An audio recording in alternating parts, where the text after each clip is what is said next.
Good afternoon. I'm Kriston Viella, the Interim Director of the Museum of Indian Arts and Culture. I'm here to welcome you all to the conference, but first, we wish to recognize that the Museum of Indian Arts and Culture sits on unceded ancestral table land, now present-day Santa Fe. Today, we have a group of speakers who have gathered to celebrate the exhibition, Painted Reflections, which is on view at the Museum of Indian Arts and Culture right now. And our conference this afternoon is called Painted Reflections, a virtual symposium for new understandings of ancestral Pueblo art. We would like to also thank all of the symposium speakers, as well as the staff and supporters of the Museum of Indian Arts and Culture. Many of the people who worked on the exhibition are on this call or participating in the conference. If you haven't seen the exhibition, please come down to see it. It's terrific to be showing these ancestral Pueblo ceramic artworks. And now I'll turn it over to our moderator, Lillia McEnaney. Thank you. Hi, thank you, Krishan. Thank you, everybody, for joining us this afternoon, and welcome to our symposium, Painted Reflections, a virtual symposium for new understandings of ancestral Pueblo art. This program is presented in conjunction with MIAC's current exhibition, Painted Reflections, Isomeric Design in Ancestral Pueblo Pottery. And we would like to extend a huge thank you to the New Mexico Humanities Council, who has provided financial support for this program. My name is Lillia McEnaney, and I am an assistant curator at MIAC, and I will be today's program moderator. So we're going to begin today's program with a screening of a virtual pre-recorded guided tour, which was produced by Shireen Gonzalez. Next, we're going to host our first conversation with Tony Chavarria, Scott Ortman, and Dean Wilson. And after a quick 15-minute break, we will have a second panel discussion with Bruce Bernstein, Clarence, Cruz, and Joseph Traugott. And to conclude the session, the three exhibition co-curators will wrap up and reflect on the day's conversations. So with that, I am going to go ahead and share my screen and start the recorded tour.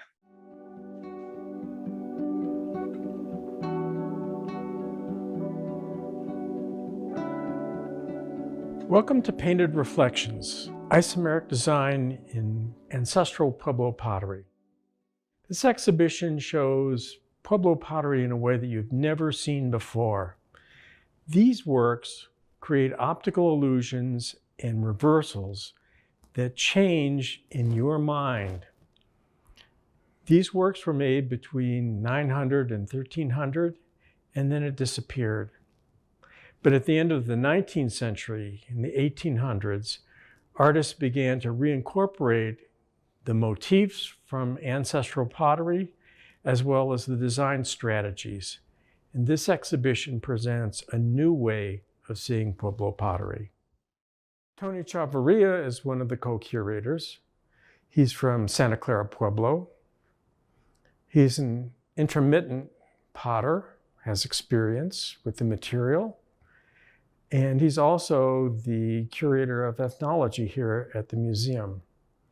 And his comments at the beginning of the show really set the tone for how I hope people will be able to look at this material and take home new thoughts about Pueblo pottery. The second curator is Scott Ortman. Ortman is Associate Professor of Archaeology at the University of Colorado Boulder, and he brings a very specific archaeological explanation. I bring my point of view as an artist, an art historian, and someone interested in spatial illusions. The three of us bring together various points of view. In the past, there's only been sort of one outsider point of view that's been presented. What we're doing in this exhibition is bringing together ideas that have not been brought together in an exhibition like this. So how is it that these designs create spatial illusions? If you look carefully at the diagram, they create figure ground reversals, a fancy art term simply talking about subject and background. In theory, anytime you have a small object in front of a bigger space, our perception is that the smaller object is the subject. And so with these, you can see that light objects come popping forward in space, dark objects recede in space, and taken together, the small objects as figures sit in front of a tonal background. This is a really important concept because Pueblo artists 1,000 years ago understood this concept and incorporated it into their art. 100 years ago, Edgar Rubin, a Danish psychologist, began investigating figure ground reversals where the figure and the ground were both the same size. And he did so by creating an image of two faces looking at each other, and in reverse, it left a goblet in the middle. And these two examples show what happens if the faces are painted and the goblets aren't, or the goblets are painted and the faces aren't. But the illusion is the same. It's ambiguous. And each of us perceives this as an awkward spatial illusion. What's so interesting is that to understand this, you need to know traditional ways of creating a face and a goblet. If you don't know what a goblet is, it just didn't make any sense. And so if those icons were flipped out of their normal perception, then it doesn't work at all as an optical illusion. And so the metaphor for Pueblo pottery is that to really understand the optical illusions that are happening, you need some familiarity with the kinds of design elements that these artists incorporated into their work. If you don't understand that, then Pueblo pottery becomes this vague sense of design and doesn't really resonate as to what is going on. 15 years ago, when I saw this small vessel from Chaco Canyon, it changed the way I thought about Pueblo pottery. The artist painted the design, but in the process, the painting left unpainted areas that matched the original design. The painted and unpainted figures work together like two hands coming together. What's important about this design is that we think that we should be looking at the painted material. To paint this design is rather difficult. And so it becomes clear that the artist had to create an organizational structure that made it possible to facilitate these interactive motifs. If you look carefully at the bowl in the case, you can see that the painted material becomes a background and the unpainted areas pop forward spatially, and they actually visually become the main subject of this bowl. This is really an unusual phenomenon, but it is very common in ancestral Pueblo pottery.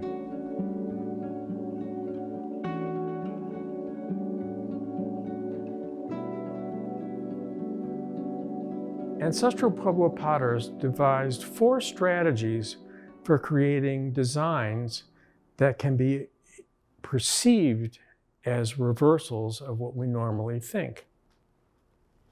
The first strategy painted a form and left a similar form unpainted. The two shapes are reciprocals of each other. Not a very complex idea, but it's very difficult to do, especially if you don't have a pencil. Second strategy is tiling. It's also called tessellated which is a fancy word for tiled. Explains the kind of tiling that was used in the floors of Roman buildings. The normal tiling is a checkerboard. We're all familiar with checkerboards. The third strategy creates pairs of motifs that are separated by a space. And the last strategy is abstractions or incomplete motifs, simplifications. If you're an Ancestral Pueblo person, you certainly understood what the illusion was. The reciprocal designs painted on these vessels create optical reversals. From one point of view, these are still black on white vessels, but optically, they're also white on painted forms. And they create spatial illusions, and these spatial illusions create optical reversals. It's just that simple, but complex at the same time. These are really quite beautiful, and it's often very difficult for modern people to figure out how to reverse engineer the design. And if you look at the labels, you can see the painting order of how the artist took very simple strokes to create a very visual, reversal-based image. The two vessels in this case are examples of tessellated or tiled designs. The checkerboard is obvious, but the design on the neck of the other vessel is not. And if you look at the design strategy on the label, you can see that the artist created interlocking forms that are very much like chains on a bicycle, and added piece by piece by piece and created an interlocked, tiled vision. This case presents the third strategy. The third strategy creates a space between pairs of motifs. On the left, the motifs are unpainted L shapes, and the space between them is a hatchered or linear painted structure. On the right, the red bowl, the isomers, the pairs are painted and are either painted with solids or hatchered forms. And the red background is in fact the liminal space that separates the pairs of painted elements. In the fourth strategy, artists created abstractions, or simplifications, or shorthand versions of design elements that were very common in the Ancestral Pueblo world. On the left, we have examples of partial spirals that are almost becoming interlocked. And then on the other, we have very strange forms, and they create an illusion of twined filaments or interlocked spirals. And as you get away from them, you see interlocked spirals, but that's not what's painted. Your mind has filled in what was missing.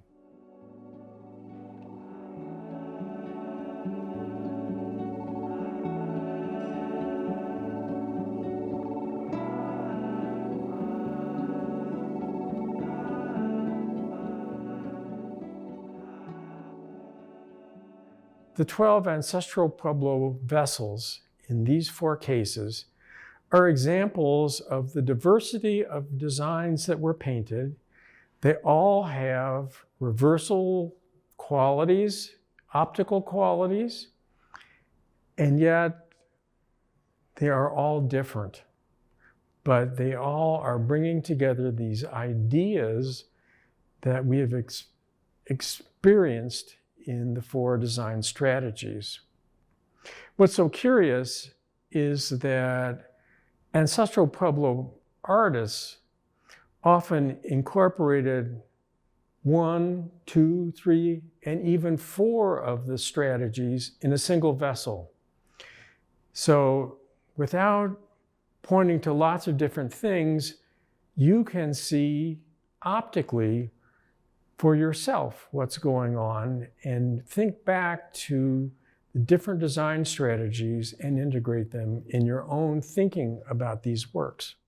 This panel presents 3 works from the exhibition, and we have identified the different design strategies on each one of them. But what's so curious is that each has all 4 of the design strategies brought together as a whole. And so the sense of Pueblo art is very much incorporated as a whole rather than as simple, we only do it this way. These artists worked in many different ways simultaneously. At the end of the 19th century, 120 years ago, artists began reincorporating ancestral pottery designs and strategies into their contemporary work. As traditional artists, Maria and Julian Martinez created a new style of pottery, matte on black, by painting the background of the vessel and leaving the unpainted subject as a feathered water serpent. These 2 artists from San Ildefonso Pueblo really changed the way pottery making was done, and very quickly their invention became traditional almost overnight. Diego Romero from Cochi Pueblo is known for his narrative centers that he paints on his vessels. But he also incorporates in the borders all 4 of the design strategies that we have talked about. In this particular vessel, he has examples of the checkerboard tessellated design strategy, and that becomes a very important marker back to the source for what becomes very graphic and iconic imagery. Clarence Cruz is a Pueblo potter from Ohkay, Owingeh. He also is assistant professor of art at the University of New Mexico, where he teaches ceramics. As a traditional potter, he makes redware vessels, but he talks about his life as being lived in 2 different contexts. And so he also makes very contemporary objects that we all use in our daily lives, but are not necessarily traditional forms of Pueblo pottery. And so this traveling coffee mug with a plastic top to keep the coffee from spilling in your lap is an example of updating ideas that are ceramic, but are in tune with modern lifeways. This last section of the exhibition talks about archaeology and how archaeology informs some of our ideas about Pueblo pottery. The vessel on the left is a really interesting one. On one hand, the design elements look like the texture of a woven basket. At the same time, it's an example of a reciprocal isomer where the center has been left unpainted and creates this triangular form that pops forward spatially. On the other hand, the corrugated vessel on the right was also painted with an interlocked spiral form. And at the same time, the corrugations themselves look very much like the texture of a woven basket. These two baskets are on display at the Grants Mining Museum in Grants, New Mexico. The two baskets are from the High Pueblo period, dating from 900 to 1300. What's interesting about them is that the design had to be woven with colored fibers and limited the kinds of designs that could be easily created on a basket. If you look at the relationship between the woven basket designs and the painted basketry imagery, there is a flexibility and a freedom in the painted ceramic that simply is not possible in the woven basket.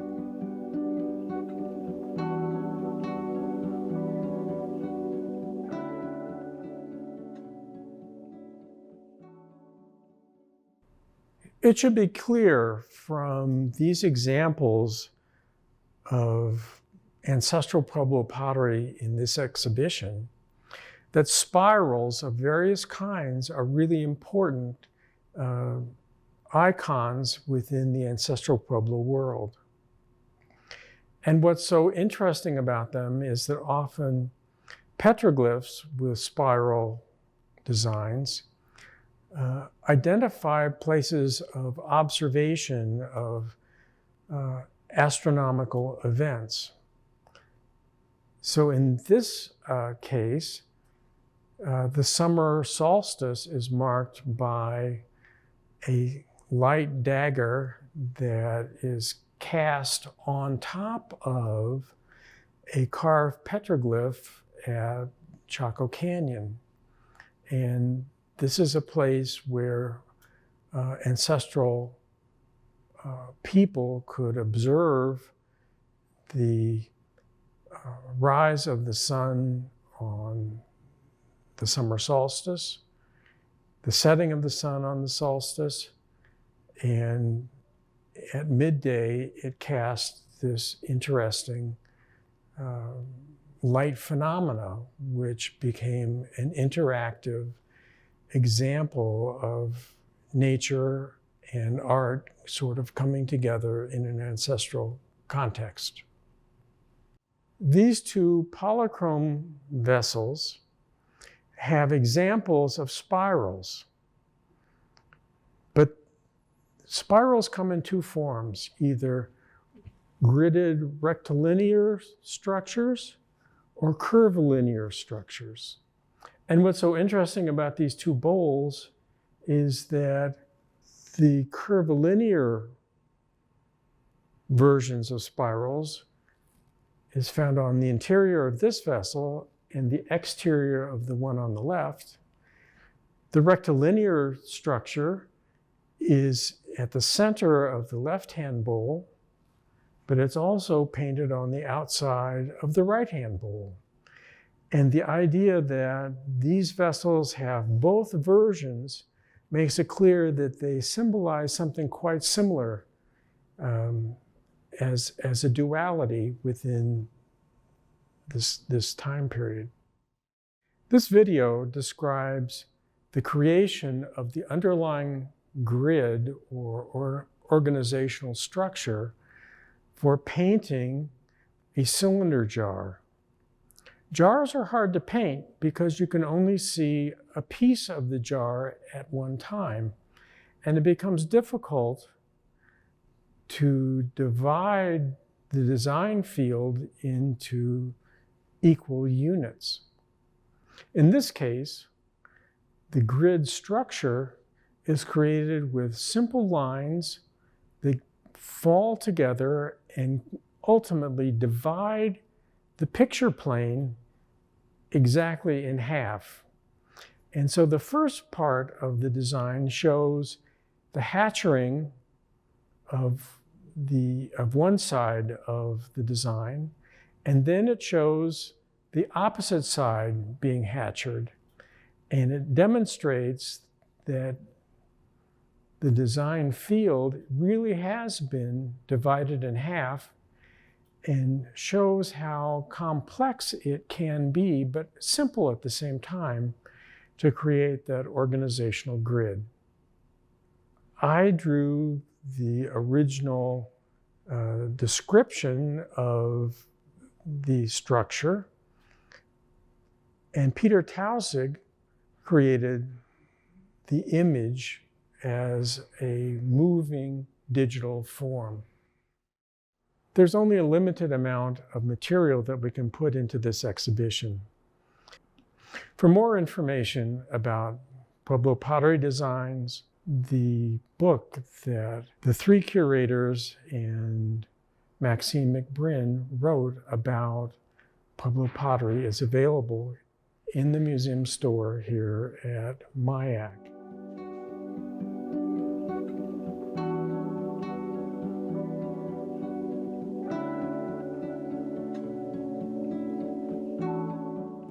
So let me summarize what we have presented here in this exhibition. First, Pueblo pottery designs painted on Ancestral Pueblo ceramics are incredibly complex, wonderful works of art. Second, that these works of art create dual perceptions as black on white images, but also the same design is an example of white on black designs as well, dualities. And third, that over the last 1,000 years, Pueblo pottery has adapted and changed in terms of the vessel forms and in terms of the designs, but they have all worked together and create an unbroken tradition. We hope that you take home new ideas about Pueblo pottery and see objects that you have seen many times in a new light. Tony, Scott, and Dean, if you guys could join us and turn on your cameras. Our first panel discussion here is titled Ancestral Art and the Origins of Isomeric Design. And we're joined here today by Tony Chavarria from Santa Clara Pueblo, who is a co-curator on Painted Reflections and MIAC's curator of ethnology, Dr. Scott Ortman, who is an associate professor of anthropology at the University of Colorado Boulder, and another co-curator of Painted Reflections, as well as Dean Wilson, who is a research associate and former director of the Ceramics Analysis Laboratory at the Office of Archaeological Studies. So, Scott, if you don't mind, I'm going to start with you. Would you be able to set the stage for us a little bit? Who were these people creating these works? Where did they live? When did they live? And just kind of, can you explain a little bit of the background for us? Hi, Lillia. Hi, everyone else. Thanks for joining this afternoon. The works that are presented in the exhibition were created by ancestors of contemporary indigenous people that live in New Mexico and Arizona.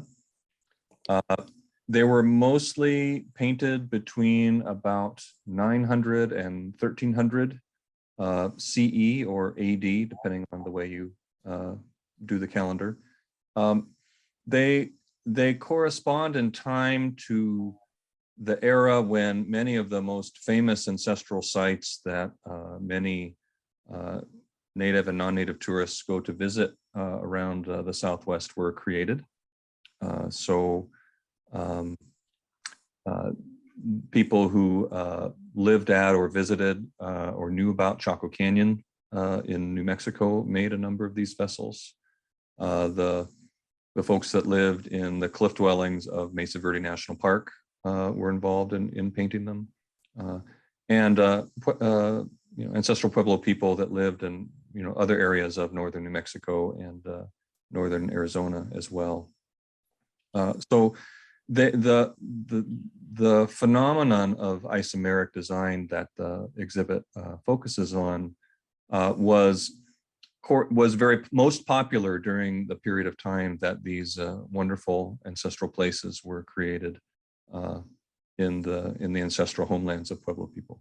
Great, thank you for that. And Tony, to build off of that, can you tell us a little bit about the larger cultural context that these people were and are operating within? Like why, I guess fundamentally, why did potters work in this way? Oh, sure.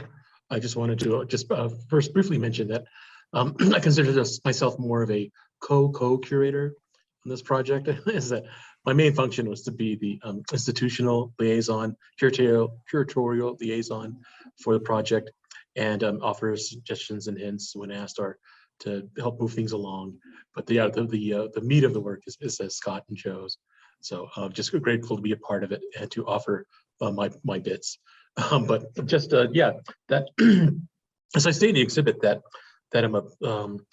balance, movement, and renewal, they're integral parts in Pueblo culture, and how the artists and they function on this. That for the painter, the potter, and maker, that decoration is not just for artistic flourish, but echoes that their home and their place in the universe. And it's in this space that where the seen and the unseen exist together. And so then you see that reflected in the isomeric design and pottery. That these things that exist together, they stabilize each other to create a balance. And in some pueblos, again, this sought after balance is seen in the center place of their cosmos, sometimes literally represented by a bowl. So that again is that pottery again is reflected even in their worldview and cosmology. So that again that the what we call a clay mother or old earth clay mother is something that's very integral to the culture.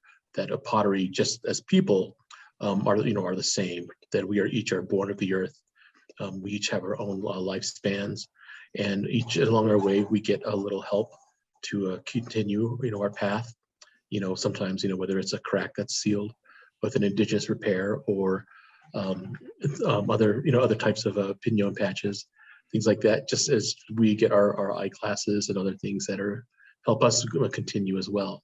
So then eventually we return to the earth, and then for some places, for example, like at Acoma and Zuni, the remnants of these pieces, the pottery, the sherds are ground up to become temper for new pieces. So that pottery is like just literally made up of the past. Great, thank you for that. So I think there are a lot of different directions that this conversation can go in. But Tony, the concept of balance and renewal and stabilization, and the idea of decoration, not just for artistic flair, I think will be central throughout all of this. And Scott, I was wondering if you had any reflections on what Tony had just shared and how you see that manifest in your own work. I know you work a lot collaboratively with Pueblo communities in your archaeological practice. Yeah. Well, yeah, of course, Tony's thoughts resonate and mirror those that I've heard from many community members over the years. And I mean, this is in my mind, one of the curious things about the exhibition, and in a way, one of the mysteries about it. And I don't know if Tony or Dean or others will have thoughts about this. But as we thought about the material and thought about the phenomenon of isomeric design, and of, the way I like to think about it is that these designs, because of the way they balance the painted and unpainted portions and they create complementary shapes, they sort of oscillate in the mind of the viewer. If you try to kind of undo the kind of literate approach to looking at material where we're used to reading black letters on a white paper, if you can get past that and start thinking about the shapes themselves and let your eyes glaze over, you can see that the designs become dynamic and they oscillate and they become shimmery almost. And there are so many discussions about contemporary Pueblo ideas and values and ideals that, in my mind, are sort of captured by this style and by the One, just to give one example, is in Pueblo culture, many people that I've talked to have emphasized the importance of wholeness, in the wholeness of creation, of a person existing as a part of that wholeness. And so, the idea that the part of the pot that is there because of a human action of putting the paint there, and the part that is left untouched from human action is nevertheless a part of the whole piece that is there, is an example where it seems as though, values that community members still talk about today are reflected in these objects. What's sort of interesting and puzzling and a little bit mysterious about it to me is that, well, on the one hand, you can see these resonances and continuities in values through the expressions that you see in the ancestral pottery. And yet that mechanism or technique of doing it sort of faded away as Pueblo ancestors vacated the Four Corners homeland and moved to the places that they live today. And yet those, the ideas behind it have obviously stayed with the culture, all the way through. So to me, it's kind of interesting and mysterious that you can see the continuity and values, and yet some real ebb and flow in the ways in which those values are expressed in the material. It's something that is interesting to me. Yeah, and I think that leads into the next thing that I wanted to talk about, was how this idea sometimes doesn't fit into the larger history and continuum of Pueblo pottery. So Dean, I was wondering if you could talk a little bit from your perspective as a former director of a ceramics analysis laboratory, and you're so incredibly well-versed in the history of the ceramic tradition in the Southwest. What is your take on this conversation? As an archaeologist who has recently had this sort of remarkable opportunity to look at not just sherds, but vessels that were produced across the Pueblo world,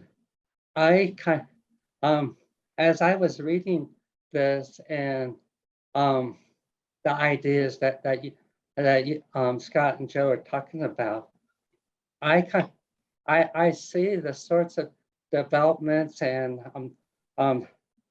symmetry, and as an archaeologist, I kind of see it as a useful tool, like we see other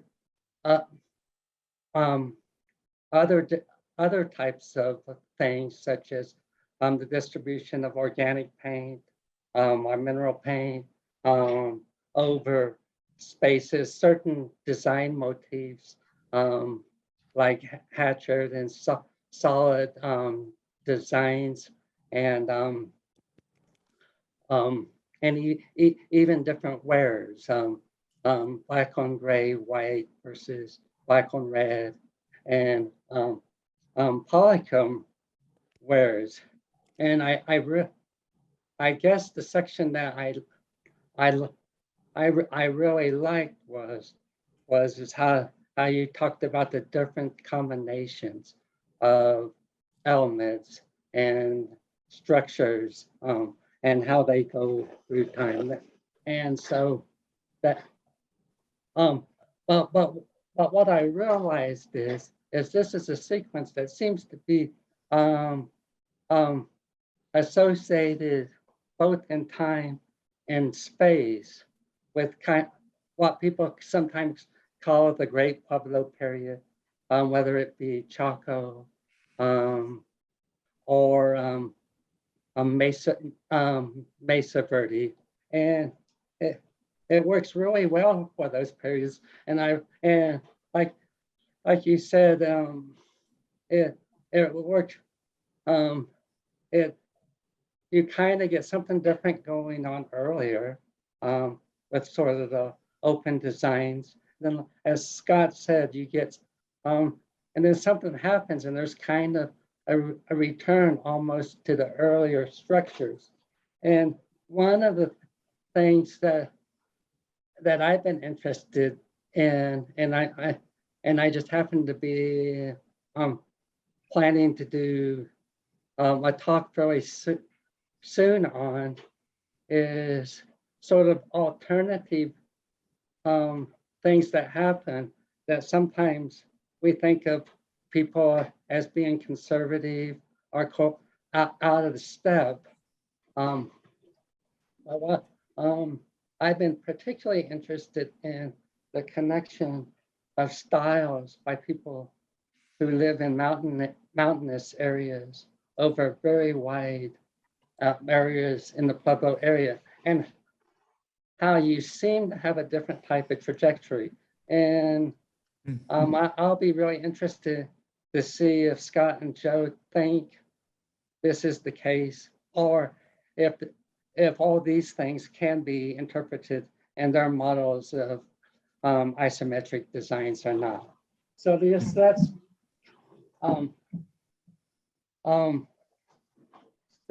is a type called Rosa Black and White, and it's produced in Upper San Juan, and it basically reflects the early conventions that you see over large areas of the Southwest that later employ the isometric designs, but it seems to last a little bit longer. And I see this as something sort of happening on the edge of the bigger Pueblo world, kind of up in the uplands, so that we see this sort of thing in other places in the Colorado Plateau, but they tend to be on the La Plata Valley and the Animas Valley, and the same places that you get Aztec ruin and some of the big Lake Pueblo, but they're higher up. And what I've been thinking of is that you have this long, that you kind of have this conservative tradition associated, where it's more a continuation of early ideas and earlier perspectives, and this would be another example of Gallina Black and White that still has the circle in the middle, and it doesn't seem to have the type of symmetries and interactions that you get. And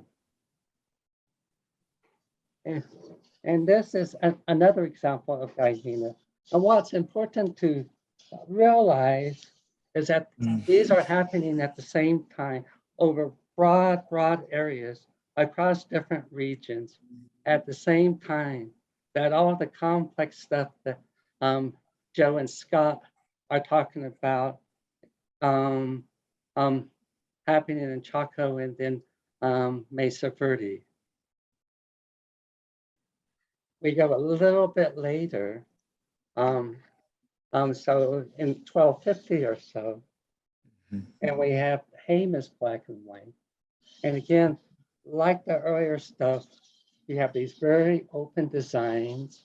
You don't really seem to have the use of the negative spaces. And another thing that is kind of similar between the sequence that we're seeing is often you'll have little elements that seem to be more representative. You'll have things that look like dragonflies you saw in the Gallina mountains, little flags and stacks. And for example, this flag and staff design continues probably for 1,000 years. And other things also, very open spaces with staffs, fringes, often circles in the center. And here's another guy, a Gallina, probably 13, 14 probably roughly contemporary, just right after the end of Mesa Verde.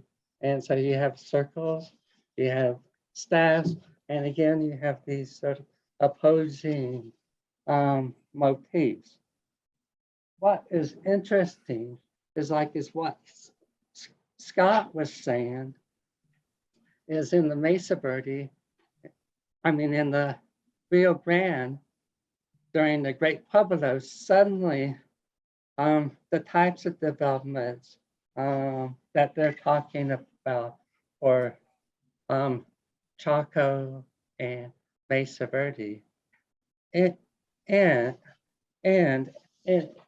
it's not a collapse, it's not an abandonment, it's a continuation of the sorts of things that the people and the mountains. And so this is bandolier or biscuit bead, and just again simple designs, and you could almost take this design and put it on Rosa, Guyena, or Hamas black and white, for the folks that were all these sort of folks. Sometimes we say they're out of step, or but they seem to. And so, are we seeing a continual tradition, or are we seeing a return of perspectives that sort of begin with the basket maker free period, never disappeared in the mountains, and then came back into the great pueblos of the Rio Grande? Mm-hmm. What do you think? Yeah, I've thought much along the same lines that you were just describing there, Dean, and thank you for sharing all those examples of vessels that illustrate ways in which the stuff that's emphasized in the exhibit is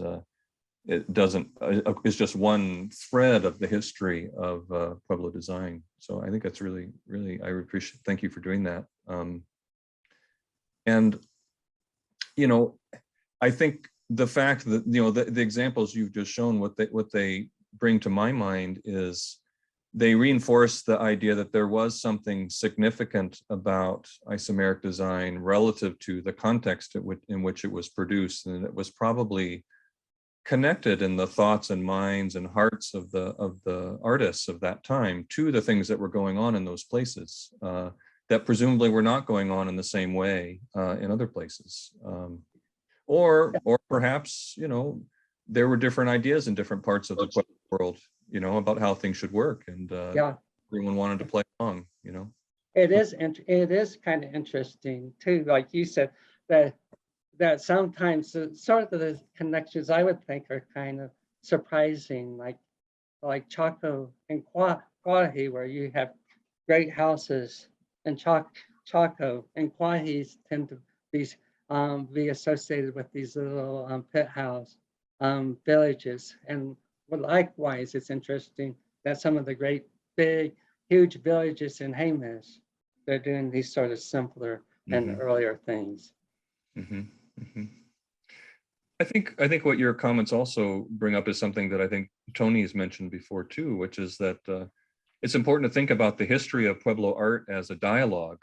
That the artists of any particular time are responding to the works of people in other places, sometimes directly through the actual visual, motifs and specifics of the style, and other times through a sort of more indirect commentary on, those people over there, I like, they're doing some interesting things. Yeah, I like, I'm expressing affinity for that or agreement with that by painting in this way. And maybe other people had different ideas, and they painted in a different style to signal that they were, distinctive, or maybe didn't agree with all of the things that were happening somewhere else. And that's sort of what I like so much about the section where you present the different types that are part of the system, sort of in order, and you definitely can see sort of a dialogue and certain things happening over time within these specific groups. And again, an archaeologist who sort of sorts pottery into traditions and is trying to look at connections and draw circles around the map and arrows to between different people, that along with things like temper and paint, I think what you guys are doing is going to be a really useful tool. Dean, thank you for showing those examples. I'm a little envious that you get to be right there with some of the collections. All I have is here. Let's see.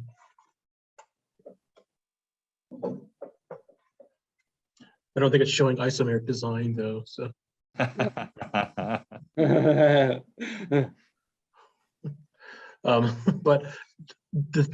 you're both so that the pieces and what the artists were doing, it seems like he had to create more questions than we have answers for, and especially like that you mentioned that very intriguing aspect of what like isomeric design is representing, that is carrying through the culture, but like the design style like fading or changing, and then like other elements like you were showing, Dean, that some maybe remain consistent, but others that are coming back, that maybe they are like, is it harkening back really to early basket maker? And then as you said, of like the cross or hatched flag design, that you see those on some of the black and whites, like the bandolier black and whites and some of those other the Tewa pieces as well, later on. So that like where are these coming from? Are they seeing older pieces, or is it just something that is still in a culture, or these ideas that just start reappearing on the pottery every now and then?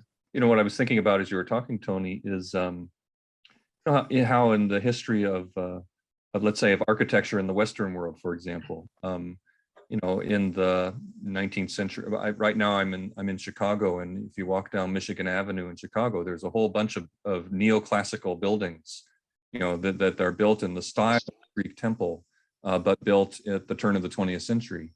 And those buildings, of course, they are hearkening back to ancient Greece or ancient Rome and some of the ideas that they were associated with, but it is the image of 20th century people of what ancient Greece and Rome was like is what's really going on with the creation of those buildings. And so maybe, Dean, some of the things that you're talking about might have something about the perspective of more recent Pueblo people regarding their history and the different episodes of their history that are being captured or reflected in the pottery, so that in a sense, the longer the tradition goes on, the more raw material there is for re-examining, reinterpreting, retrospectively thinking about what had come before. Yeah, and like a country, that was like 125 years old, is trying to make that they're, the inheritors in a sense, of this classic, culture as well. So then again, maybe that's also part of it, is that yes, that we are the inheritors of this older group, who, like you're saying, thought better, a proper way of thinking or a proper way of being, and so that's going to be reflected, in our art. So. Yeah. Oh, I love that idea, Tony. Yeah, right. That's great. Yeah. So creating this connection to the past, which may or may not have been there, but it's definitely saying, that yes, that we are the inheritors of it. So therefore, it's our early 20th century version of classic architecture. Yeah. So. Oh, I love it. Neo basket maker. That's right. We just redefined biscuitware. I love it. And another interesting thing, and I think about it in terms of like the Chaco style, it's kind of seemed odd to me that all of a sudden the red mesa and then the Chaco style pop up over these huge areas, pretty much extending across the Pueblo world, and even kind of in some cases outside, and yet a lot of the places where you start finding stuff that are classic examples of isometric styles that you guys have described, Red Mesa, Chaco black and white, or later um, um, Santa Fe and Mesa Verde are way out on the fringes where they're not living in anyway, like, you know, in the big villages like you see at Chaco and Mesa Verde. So yeah, so to me, it's fascinating, you know, where you find it and where you don't find it. Mm-hmm. I sort of thought too, Dean, especially when I've had the chance to talk to you, when you've talked about how Guyana as well, you know, in a sense, you know, in that Guyana wedge, kind of like doing their own thing, you know, when all these other broad things are happening, you know, elsewhere, like in Chaco and beyond. So this bleeds well into a discussion, I think, of classification and naming and labeling. And Scott and Tony, we've talked a little bit about this in the context of the exhibit. So isomeric design is really just one approach to thinking about these works. And as Dean has talked about, it may or may not reflect the way ancestral artists thought about their own work. And I highly doubt that there was an ancestral artist who said, I'm going to do isometric work today. So can we talk a little bit about that and the importance of naming and the importance of classification, or the unimportance of those two things? Oh gosh, Dean, what do you think? I mean, because I always look to your site for when I'm looking for types, you know, and such as well. One of the challenge, you know, one of the really challenging types that you can see sometimes are like the Pueblo 1 types, because the rules in those tend to be a little bit more variable and a little bit different from place to place than you find in other periods. And in some ways, you know, always the other challenge is usually we're studying these sorts of changes and these sorts of distributions, not with whole pots, but with broken sherds. So there are probably time periods where the isomer designs pretty much places and times where pretty much everything's going to work in that system. And there are other places and times something is going to be different. But there's other times, particularly in some places during the Pueblo 1, you sort of get a hodgepodge where you have somewhere that it works not or better than for others. And you know, it's interesting. But most of the typologies develop to look at sherds. So we probably haven't considered that sort of development as well as we should have in some of the typologies and classifications.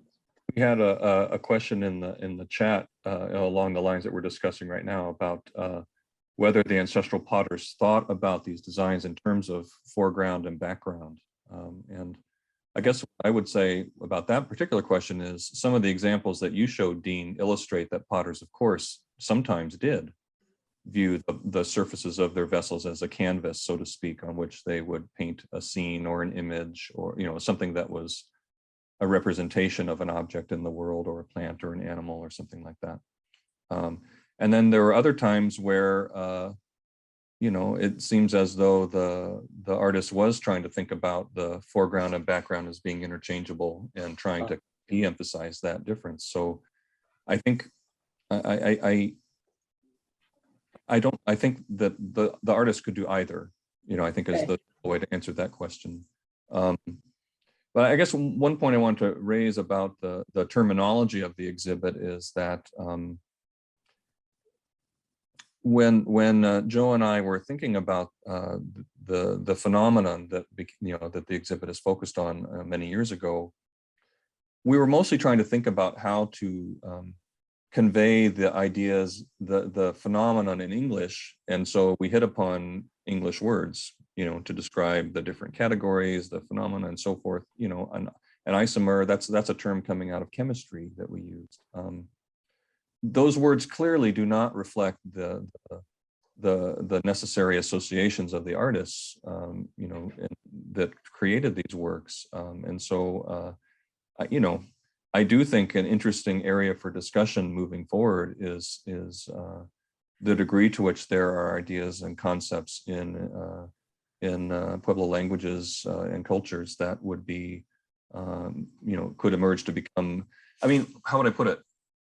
Our goal was to try and communicate the phenomenon. And so, you know, perhaps communicating it to a native audience different words would be better than maybe communicating it to a larger, maybe mostly non-native audience. So I thought a really useful section in your book was the discussion of the sorts of steps that they use to derive those designs. So in one sense, some of the changes can just be these sort of style, this very clever style, you know, artistic innovations that happen through time. That in some places, sometimes, and in some places, for many reasons, they just didn't have that repertoire on how to do all those steps to get to those sorts of isometric designs. And I thought it was really that really interesting example of that early pottery type, where you could see all the outlines and you could see the evidence that they were starting to figure out how to do that. And I liked it too, because a question that I often asked is, how in the heck did they do that? So, you know, a lot of people, I mean, today, when they try to make that pottery, even fairly good artists have trouble to do that. And partly it's because they haven't figured out those series of innovations and techniques that you guys talk about, and how to put all that into typologies and convey that as we look at these sherds is a really interesting problem and challenge. something I was thinking about it as we're talking that I think is important for people that come to the exhibit to think about is that, you know, Pueblo potters today are part of a tradition that is by this stage, what, you know, 1,500 years old or so. And so pottery is a traditional activity, and it's far from new. You know, it's an activity that has been a tradition that extends from, let's quote, ancient times to the present. The ancestral potters of you know, the first few century, you know, from maybe 500 to 900 or so AD or CE, pottery was a newer technology to those people than it is to Pueblo people today. And, you know, like just the emergence of a kind of pot in which you could reliably cook beans, you know, so to make them soft and edible so that a person could get the benefit of all the nutrition that beans have. You know, what, maybe 500 or 600 AD is when, you know, the first, you know, pottery with that was good for doing that sort of thing emerged. And so, you know, the technology for turning earth and clay into pottery that has the new properties that it does, that can do the things that it does, that can help people in all these ways, you know, it was a new and exciting thing at one point in Pueblo history. You know, it was sort of like, I don't know, you know, a car, you know, or the internet, you know, for us, you know, there was a time when it was new and exciting and opened up new possibilities for people. And I like to think that the potters of that era were in many ways sort of responding to the sort of miraculous properties of this new technology and the things that it could do for people. And we're expressing some of those important things through the design of the vessels. Exactly, like boiling without having to keep dropping rocks into the basket and such too. So creating this change in life ways, then resulting in how people are living and engaging with each other, and then using this incredible resource, and just developing the other thing that comes around it. Does it need temper? Then what kind of slips, etc. And these things being developed at that time, creating in a sense another type of almost of other revolutionary thought.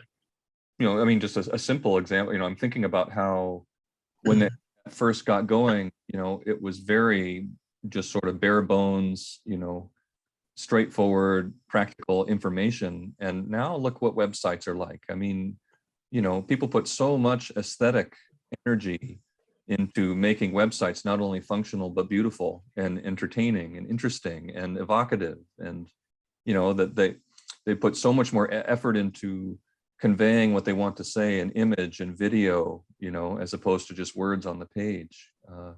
So I think that the same thing must have happened among Pueblo ancestors as they realized all of the different things that pottery could do for them.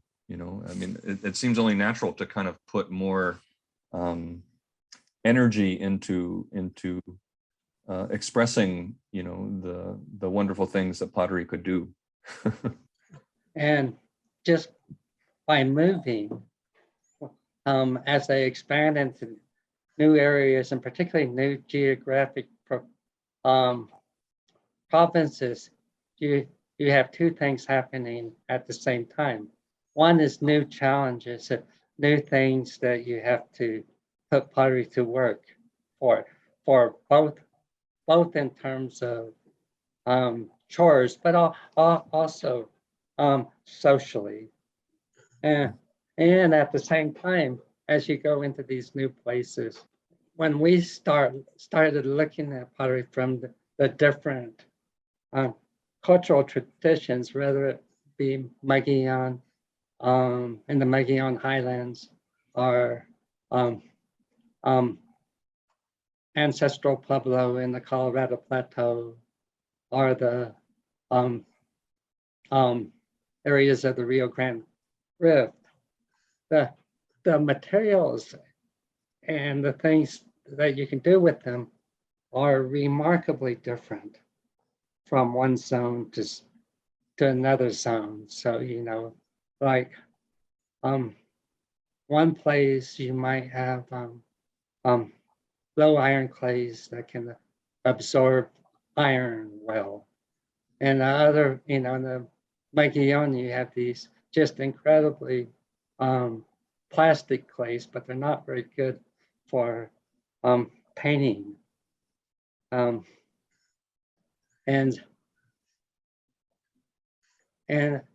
so, all these different regions are like you say, sort of a history of all sorts of factors leading to this adaptation of this new technology. I would like to start, since we were just talking a little bit about form and use. We have a question about if different designs were used on different forms of pieces, perhaps connected to the use intended of the item. Joe and I didn't really notice, maybe when Joe comes on, if he can think of anything he could add to it, but I haven't noticed anything super strong with regarding to different styles of decoration of like water jugs versus serving bowls. The appearance of the cookware is quite different from that of the decorated ware. The image that Joe showed in the tour of the corrugated vessel that had paint over the top of it, it's actually pretty rare to have a painted and slipped corrugated vessel. Most of the time, those are just left plain and seem to have been used primarily as cooking and storage ware. So there's differences along those lines, but of course, as Joe mentioned, the the surface texture of the cookware is evocative of a woven object in the same way that a lot of the painted designs on the painted wares are evocative of woven objects too. So there seems to be some underlying connection in the imagery, even if the surface appearance is quite different. And in a similar vein, we have a question about why ancestral potters painted inside of the bowl versus on the outside of it. And he mentions, of course, the inside design would be covered if it was holding food. Oh, well, again, it depends on which period we're looking at, because then when you get into, the, 4 miles and such, then they're painted everywhere, and such, except sometimes for the very bottom. And again, which is probably representing a certain cultural shift as well. At least what I think. And but as far as like with the inside, part of it is because of that reflection of the cosmos. That again, when we're looking up at the night sky, that's what they saw as the interior of a bowl, and so then it would be natural for them to, when they're decorating or when they're painting, is to make a mini version of that. And so whether it's just doing something very involved, like isomeric designs, very extensive graphic designs, or just something very representational, as we saw in some of the pieces that Dean showed, that's what they're reflecting, is what they saw. What I was thinking too is how in the ancestral communities, the main way that people would eat food would be to sit cross-legged in a circle, probably around a large stew bowl in the center, and you would probably dip your fingers into the food to get it and share it together. So as the family was consuming the food, the design would be re-revealed, in a sense, to the community there. And so I don't know, it just kind of makes sense to me, right? I mean, a family sitting down, eating together, having some food, they have a full belly, they feel good, they should see something beautiful, because a family meal is a wonderful thing. So I don't know, that's the way I think about it. There's a membranous bowl with a turtle. It looks like a soft-shell turtle in it. That Jerry Brody says, yes, his intent was to poke his head out of the water. So, as it's moved along. So. And in, again, a bit of a similar vein, we have a question about the increase in sociocultural complexity and specialization, and how that, she says the preceding comment refers to the mystery of pottery argument. It's not, from her perspective, she says, it's not like the grandmother tells her granddaughter that her mother did not have pottery. Can you all comment on how those developments might be reflected in this conversation? Yeah, I mean, by the time that the great centers of Chaco Canyon and Mesa Verde were going full bore, pottery was, of course, already a well-established tradition. So it wasn't like it was new then. There was a time when it was new. It wasn't brand new then. That being said, a potter of the 19th or 20th century had 10 centuries worth of pottery, accumulating on the landscape and in ancestral sites to go and look at and respond to, in a way that a potter in the era of Chaco Canyon 1,000 years ago did not.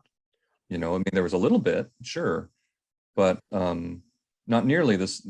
In a sense, the archaeological record of that time, of pottery at least, was not as rich as it is now, actually.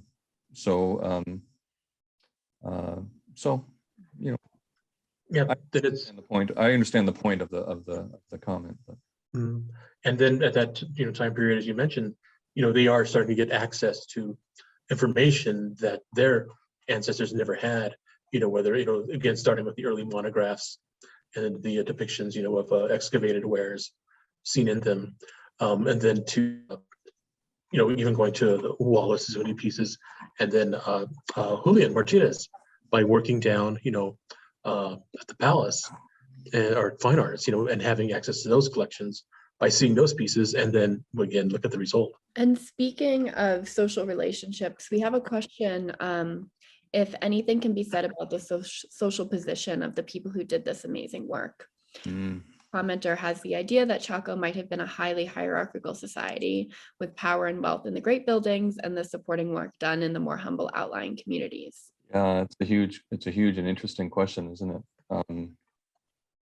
And then there's questions about whether the virtuosity in some of the art pieces that are shown in the exhibit, I mean, it's probably more than just talent to produce things like that. There's also a lot of practice. And a person has to practice enough to be able to get the sure enough hand to be able to create those patterns, you know, that produce this kind of these optical illusions and have this kind of shimmery quality. So I do think it's an interesting question whether in certain times and places there were people that spent a lot of their free time making pottery and perhaps got other things that they needed by exchanging those vessels for other things, for food, for clothing, for whatever. I think it's a really good question. I think it's also a really good question whether, you know, there's been a tradition of a sort of presumption that ancestral potters were almost entirely women, and I have no reason to doubt that. You know, I think that if I remember right, there have been some fingerprint studies which have suggested that women were primarily the potters in the ancient world, ancient Pueblo world. But I know that Bruce Bernstein, who will come on a little bit later, has talked about certain periods of time and certain kinds of pottery where perhaps their male painters or the male realm was more expressed in the designs and things like that. So I think the gender dimension of the history of Pueblo pottery is very interesting, and that there's a lot to learn about it still. Well, I guess, you know, one thought that comes to my mind though is that if we do think about these artworks with these isomeric design patterns on them as being something that encapsulated and expressed a lot of important ideas and values of the ancestral Pueblo world, and if in fact Pueblo ladies were the primary potters back then, I think we do have to acknowledge and recognize the important role of the ancestral women in encapsulating that knowledge and ensuring that their contribution to its maintenance and transmission through the generations, you know, down to the present. I do think that this material, you know, implies a very important and central role for Pueblo women in the growth and maintenance of the knowledge of Pueblo culture. So Scott, do you think when ancient potters asked how to get to Pueblo Bonito, the answer was practice? I think that's probably a good answer. I can imagine you tell somebody that. We have another question that's come in for Tony about language from Rob, asking if you can offer some insight into how meanings or concepts of pottery design are reflected in Tewa words. Oh, okay. I'm not the best at this, but I'll give it a try. That again, in Tewa, there's really not, you know, like specific things for art in a sense, but you know, there are terms for things like to make well, to be well, to make well, to make good. That part of that is connected to those elements of a balance. Another thing is when we're talking about you know, like labels and classifications and such, I immediately thought of the word puki. So, you know, all of us know what a puki is. You know, we worked with pottery in the Southwest, you know, the starting base piece. But I've always thought it's like, and when we were doing the Santo Domingo Cochiti pottery show, we thought, well, maybe we should re-examine this because, again, puki, you know, it's a Tewa word. So, but with the pottery we're dealing with, it's all keris. So, you know, should we, you know, be using a Tewa word to describe something, you know, that is coming from the keris region? So we were able to talk to Robert Tenorio, who was able to set us straight and give us the keris, you know, word for it. He says, oh, he said, but he did acknowledge, yes, but I know that everyone else generally calls them puki in the region. We, you know, which basically just kind of like means like the, you know, the base, the rear, you know, part, of a piece. So basically this is the base that helps start it, in a sense, is what it means. So there are other things too that reflect into it, like a breath, life that are infused like within making pottery, because of leaving the offerings and such when you're gathering the clay. And I think that again, when we're talking about the origins of clay pottery in the Southwest, that because it was seen as such a special and eventually essential gift, that did a lot of these cultural elements to developed around that. Just like as when people were collecting plants, as they were for basketry, just for clay, they leave offerings. That they acknowledge that sacrifice of the clay mother, of giving of herself to create these pieces, just as the plants are giving up of themselves. That's something I've always thought about when people talk about like PETA and such, that but plants are also living things as well. They're also offering a sacrifice as well. Just because they don't walk around in furry doesn't mean they're any less alive. So that they're all, again, part of these elements of the life and how we interact with it. And it's always important to acknowledge that sacrifice of that giving, and to take an example from it too, because that you reminded that you too may need to sacrifice. It's not like a little sacrifice, but definitely it's like of your time, of your knowledge, of things to give unto others, in the sense of that type of sacrifice. Thank you for sharing that, Tony. So speaking of the living aspect of these materials and items, we have a question about the use and availability of paint and clay resources, and how their availability varies during periods of drought or flooding, and how that impacts this conversation. I'm not sure they would necessarily, one thing that could happen, of course, is I know in my own garden, some years Rocky Mountain bee wheat grows everywhere, and some years it doesn't. And Rocky Mountain bee wheat is one of the key elements for organic painted pottery, and so that distribution, but just as important for organic, the distribution of certain painted materials is what your local clays are. Is some clays really absorb and retain organic pigment, and others don't. And the same thing is the case with mineral, and so it's probably going to be more of an issue when you move from one area to the next than necessarily a change, other than possibly differences in some of the plants and things that might be good for a certain type of pigment. I've had potters basically, Dane say the same thing. They just say that the local resources, they work together better, in a sense, because they know, and they said they quote unquote know each other, so that these elements know each other, so that therefore they interact with each other better. As opposed to using like a slip from a farther area, where they said they may not, it's be recognizable and then therefore not work. This is kind of again a discussion about finding a replacement for the white slip, used in like in Cochiti and Santo Domingo. Sort of the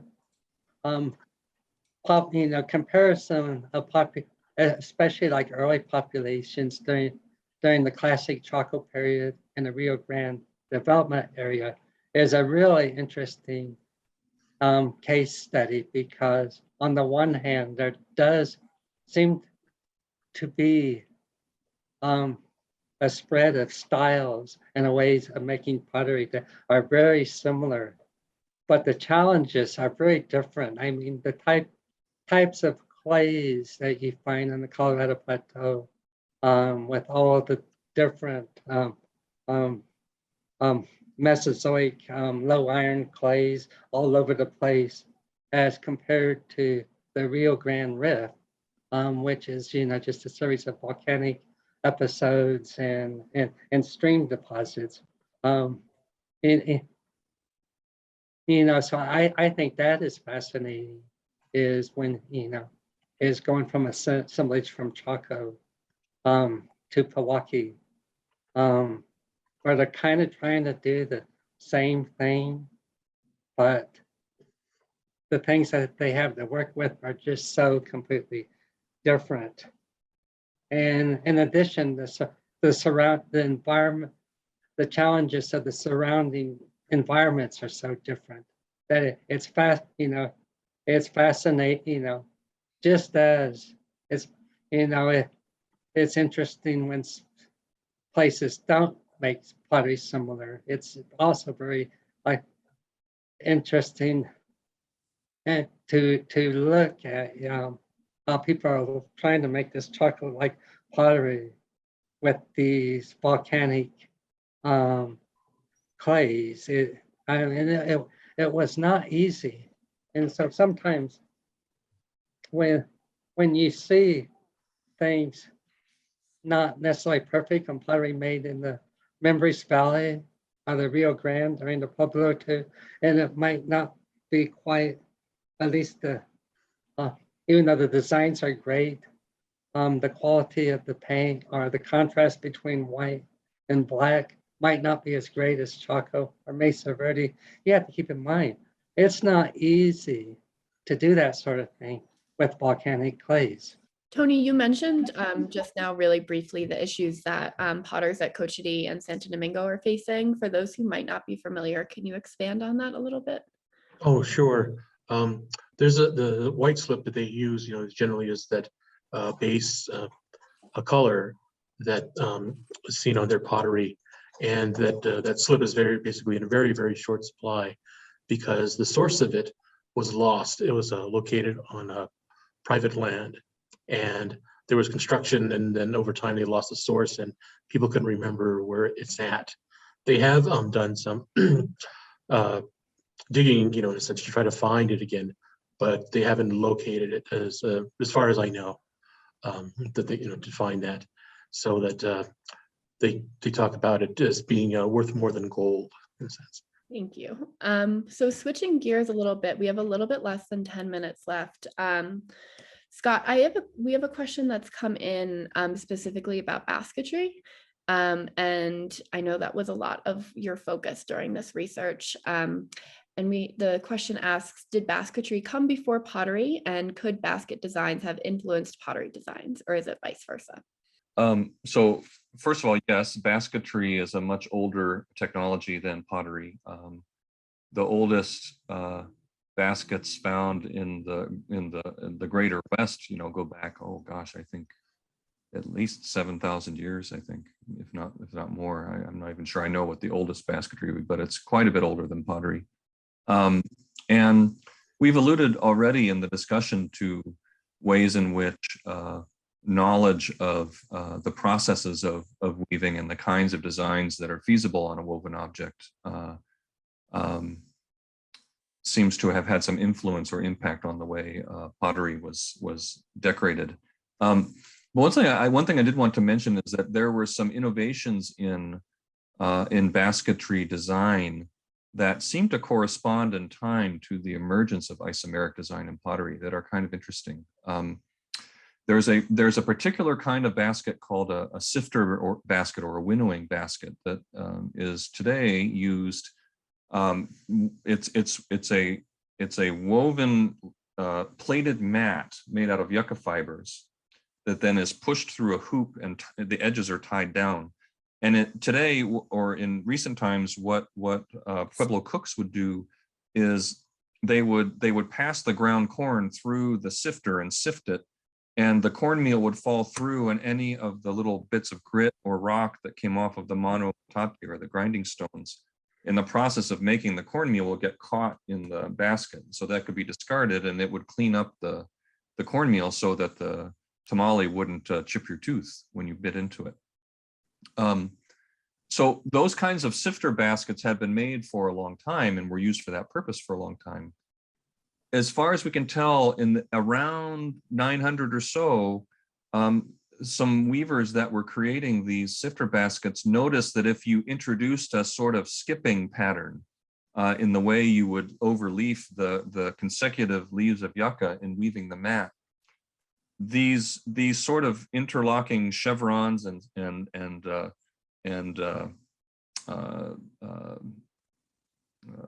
stepped frets and things like that would emerge kind of as a natural byproduct of that process. And some of these sifter baskets were also made where one set of the strips, like the set of strips going this way, was dyed a dark color, and the set of strips going this way was not dyed at all. So by combining the different dyed and undyed leaves with the skipping patterns, you ended up creating isomeric designs through a weaving process where the two shapes were complementary and interlocking.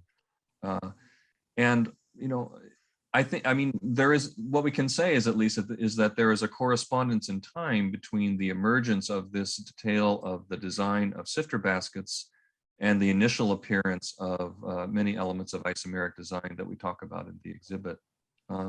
The book that goes along with the exhibit has more detail about this dimension of the story. So I do think that some of the innovations in weaving exerted some impact on the evolution of the design style on the pottery too. And I think it makes sense that the weaving innovations would influence pottery more so than the other way around, because pottery is sort of intrinsically a much more open technology in the sense that, you know, there's lots of ways you can form a pottery vessel. You don't have to use the coil method and make a spiral and fuse it together. You can do it other ways. There's many ways you can decorate the surface of a pot. On the other hand, decorating woven objects is much more intrinsically constrained by the technology or the technique of weaving that's involved in manufacturing the object. So, but I think the other point that it raises is this idea of there being a connection between woven objects and pottery in ancestral Pueblo culture. And I think there's a variety of there's a lot of evidence for that. You know, in many indigenous languages today, the word for a horse is basically, it basically translates as a better dog. And the reason for that historically is that when horses were reintroduced to North America through early Spanish colonists, indigenous people at that time had used dogs as their means of getting around for transport, for carrying loads and other things like that. And so all of a sudden there is the appearance of these much larger domesticated animals or domesticatable animals that could pull and carry much larger loads. So yeah, they were super dogs. They were much better dogs, right? And so in the language, there are traces of a connection between the old mode of transport and the new one reflected in the words. And in my explorations of Pueblo languages with fluent speakers today, you can see that in Pueblo languages too, traces in the language where the words that historically had meanings related to woven things have become words that refer to pottery and other aspects of pottery. Fantastic. We have only about a minute or two left, and I would like to circle back to one of the first questions that we got earlier on during this conversation, which is about a suggested reading list in addition to the exhibition catalog. So with our last few moments, could each of you provide a few different books that would be useful for those attending the symposium here today? I'll go first very quickly. I'm just going to say Scott's book on table origins and Dean Wilson's website. Those are good ones. Oh, I don't know. I appreciate that, but I don't know. I though I do agree with you, Tony, that the website you created is an incredibly useful resource for learning about the different varieties of ancestral pottery, and I use it all the time. Yes. In my work with students and in the field and elsewhere. So, maybe this doesn't answer the person's question very well, but I do want to thank you for producing it. Every time we get a new batch of pots or something from an area that I haven't seen, I realize that aspects of my website are suddenly just completely out of date. For references, I also want to talk Anna Shepherd, a study of symmetry, and I can't remember the title, but Dottie Washburn had a book. Yeah, does anybody? Yeah, I Washburn's work is very interesting and related to what we're talking about. There's so many good books on Pueblo pottery. I'm not sure where to begin. I really like the exhibit catalog that Jerry Brody and Rena Swensel wrote together for a Mimbres pottery exhibit at I think it was the Minneapolis Art Museum. There was a lot of wonderful ideas in that book. I don't know if you probably can find it on Google Books or something, you know. Great. Okay. Well, I think that can wrap up this conversation. Thank you, Tony and Scott and Dean, for being here. We are about ready to start our second panel discussion, Contemporary Art and the Future Implications of Isomeric Design, with Dr. Bruce Bernstein, Clarence Cruz, and Dr. Joseph Traugott. So I hope you all were able to listen to the conversation that just wrapped up. I think it was a really wonderful discussion of a lot of different aspects of this show. And we had a few questions that we weren't able to get to during the last presentation that hopefully we can get to during this one. So just to refresh everybody's memory, because that last conversation was focused so heavily on the ancestral material in the exhibit, Joe, would you be able to give folks a refresher about the historic and contemporary pieces in the exhibition and why they are included? Just to kick us off. The historic pieces in the exhibition utilize the same kinds of motifs and the same kinds of design strategies that we went through in the walkthrough. And to be clear, to repeat the ideas that have come from the past is not something that you do to make a replica of it. It's to start off with the ideas and move forward. And so all of the contemporary, using contemporary in a broad sense, works in the exhibition really show creative reincorporation of the material, not simply a replication. Great, thank you. Bruce, does your cat have a comment? So to get us started based on that description from Joe, one of the hallmarks of this portion of the exhibition is Maria and Julian's jar that came from the first firing. And I was wondering, Bruce, if you would be able to start us off by thinking about the implications for that piece and the larger cultural context that that piece came out of at San Ildefonso. Okay, well, thank you. And hello, everyone. This is Miranda here, who's helping me out, who's the brains in the family. She's had it. So that pot that they have in the exhibit is a piece of pottery that took 10 years of experimentation to make. Basically, in the winter of 1919, 1920, probably early spring of 20, they finished the pot, and it was this polished black clay. Well, that was not unusual. That had been part of Tewa pottery about 400 years at that point. So that wasn't unusual of itself, and all the Tewa villages made that pottery. But what was unusual was they put a design on that pot. They put a paint layer, we'll just call it paint for now, but they put a paint that's actually a slip layer on it with some modifications. And they put this water serpent or a venue on it, which was a fascination for some of the anthropologist museum people they were working with. And they were being encouraged over a 10-year period to incorporate that figure onto pottery made for sale. The person who thought that that figure should be on pottery was an archaeologist, Edgar Hewitt, also the first director of the Museum of New Mexico and School for Advanced, what is now the School of Advanced Research. And Hewitt thought the only authentic or viable pottery was something made before any intrusions any colonization by Europeans in New Mexico. So he was encouraging this particular figure on pots based on a rock art that he found at Sirge up on the Pajarito Plateau. The figure was known, but it was used in a very private way in the communities. And it's interesting that it is a man like Julian Martinez who puts that figure on the pot and begins to sell. And of course, today we see that of Anu, every place, there is still a very differently formed of Anu used in private circumstances in the community. So there is something that happened in the 20th century. That pot then too, I would say about the Maria and Julian, just quickly, that they are the third or fourth generation of a Renaissance that began, a Renaissance of pottery that began at San Alfonso in the 1870s.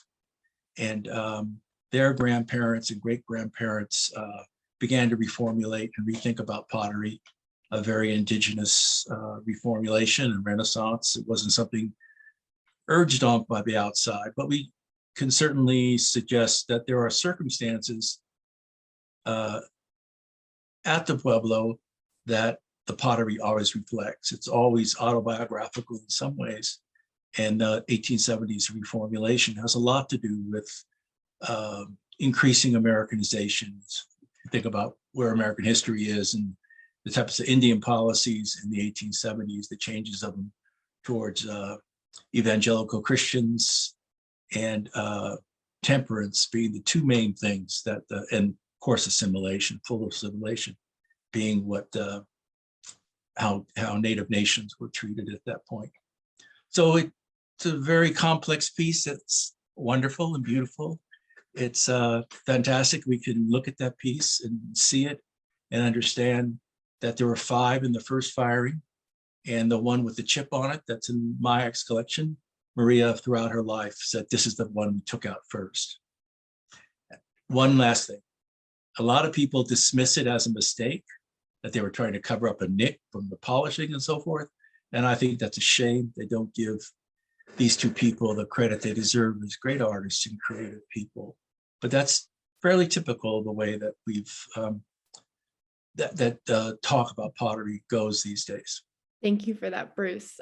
So Clarence, Bruce brought up 2 pretty major themes here about the autobiographical nature of things and also the Americanization of all of this. And I'm wondering what your kind of initial thoughts are on those 2 concepts in relation to this idea of isomeric design.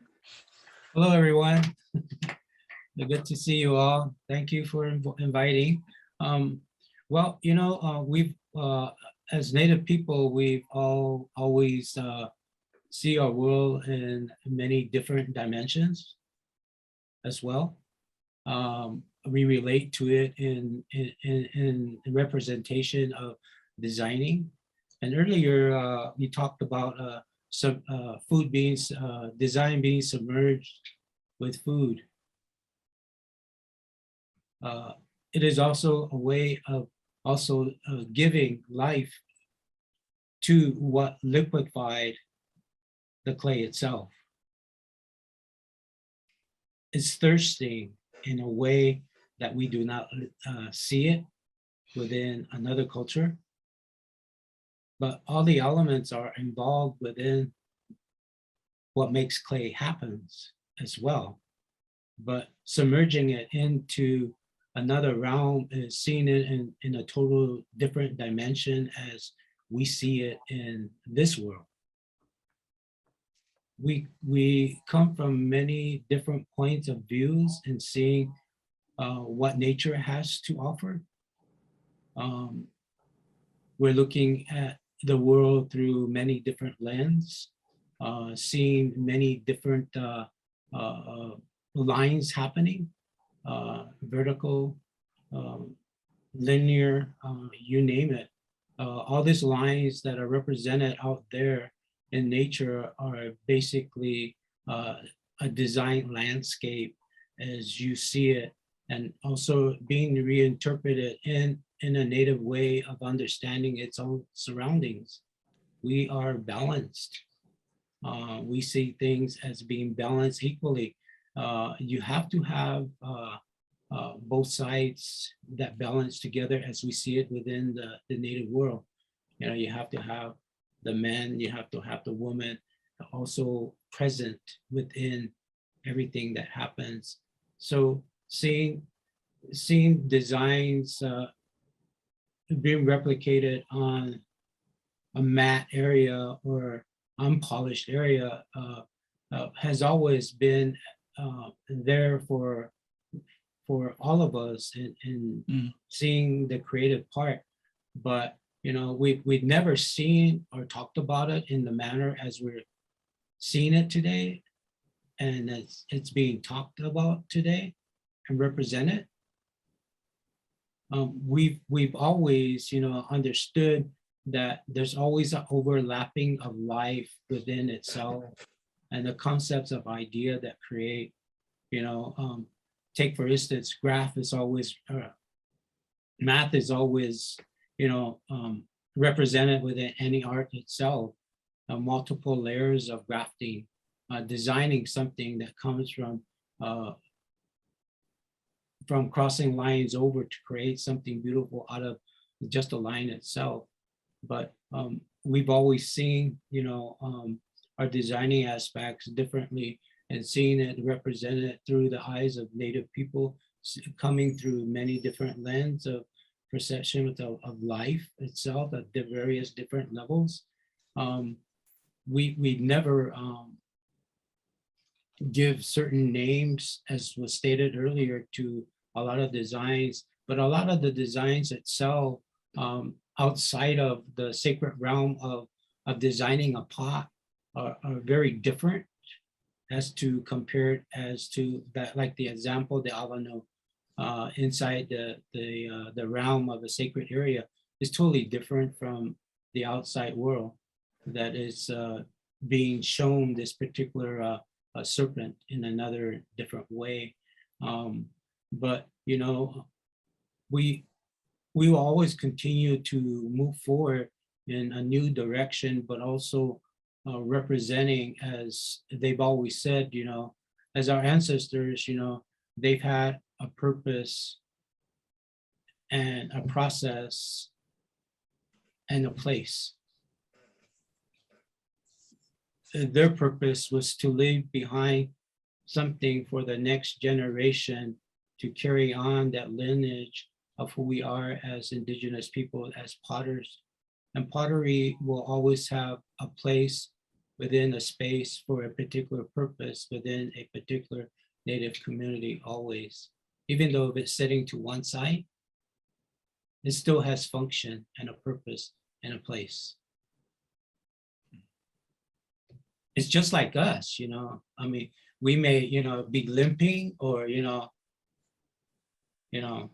I mean, not perfect, but we still function and we still have a purpose and we still have a place within community itself.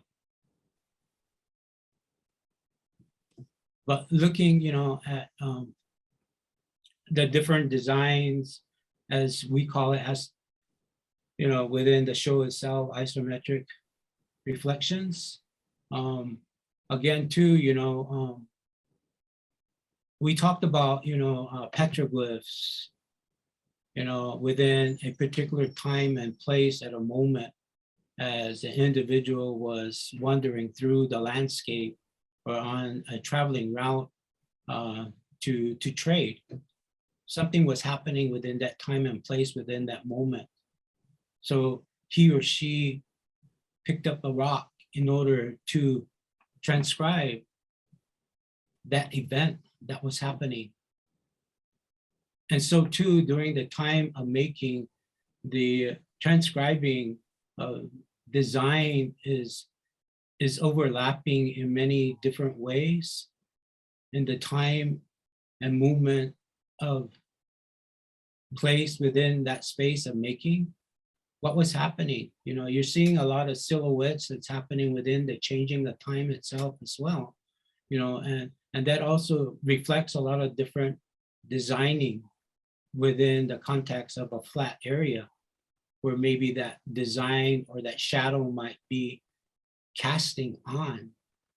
So you're seeing many levels of cross-hatching and whatnot. And the same thing with, if you're a potter and you're working with your tools and you're working inside a pot, you're creating all these lines that are happening. And you're beginning to see markings that can maybe be part of a design, the overlapping of tools, but also we see our world within many layers of events that happen, and as we move forward, I believe we're stretching more to another area, but then again, within this time period of time of where we are at as potters within a new generation, within a new century, is that we need to not forget the purpose and function of who we are as indigenous potters and the purpose of the pot itself. It is great to move beyond and stretch the envelope to another level, but also remembering the true function and the purpose of the piece itself, the life it has and the meaning it has, that it plays within a community itself, but also moving beyond the boundaries of ancestral designs and bringing it into a newer level of ingenuity, of creating mapping, so to speak, because each design that is applied onto a pot by a potter from any of the pueblos, they're telling a story, as just like the petroglyphs on the rocks. Our pots are storybooks. Our pottery has a life. Our ancestors gave that life through Pinquio, which offered herself to the potter to create, but also lending its story to the community itself and envisioning what possibly she wanted to say herself. The reflections and the imagery are possibly what she wanted us to learn and understand about who we are and what she has to offer. Thank you for sharing all of that, Clarence. That was a fantastic way to frame this conversation and way to frame thinking about Pueblo pottery as a whole. I've been seeing both Joe and Bruce's brains turning throughout that. So Joe, would you be able to reflect a little bit on what Clarence has just shared? Well, Clarence sent me an email, I don't know, a couple months ago, which went through some of that material.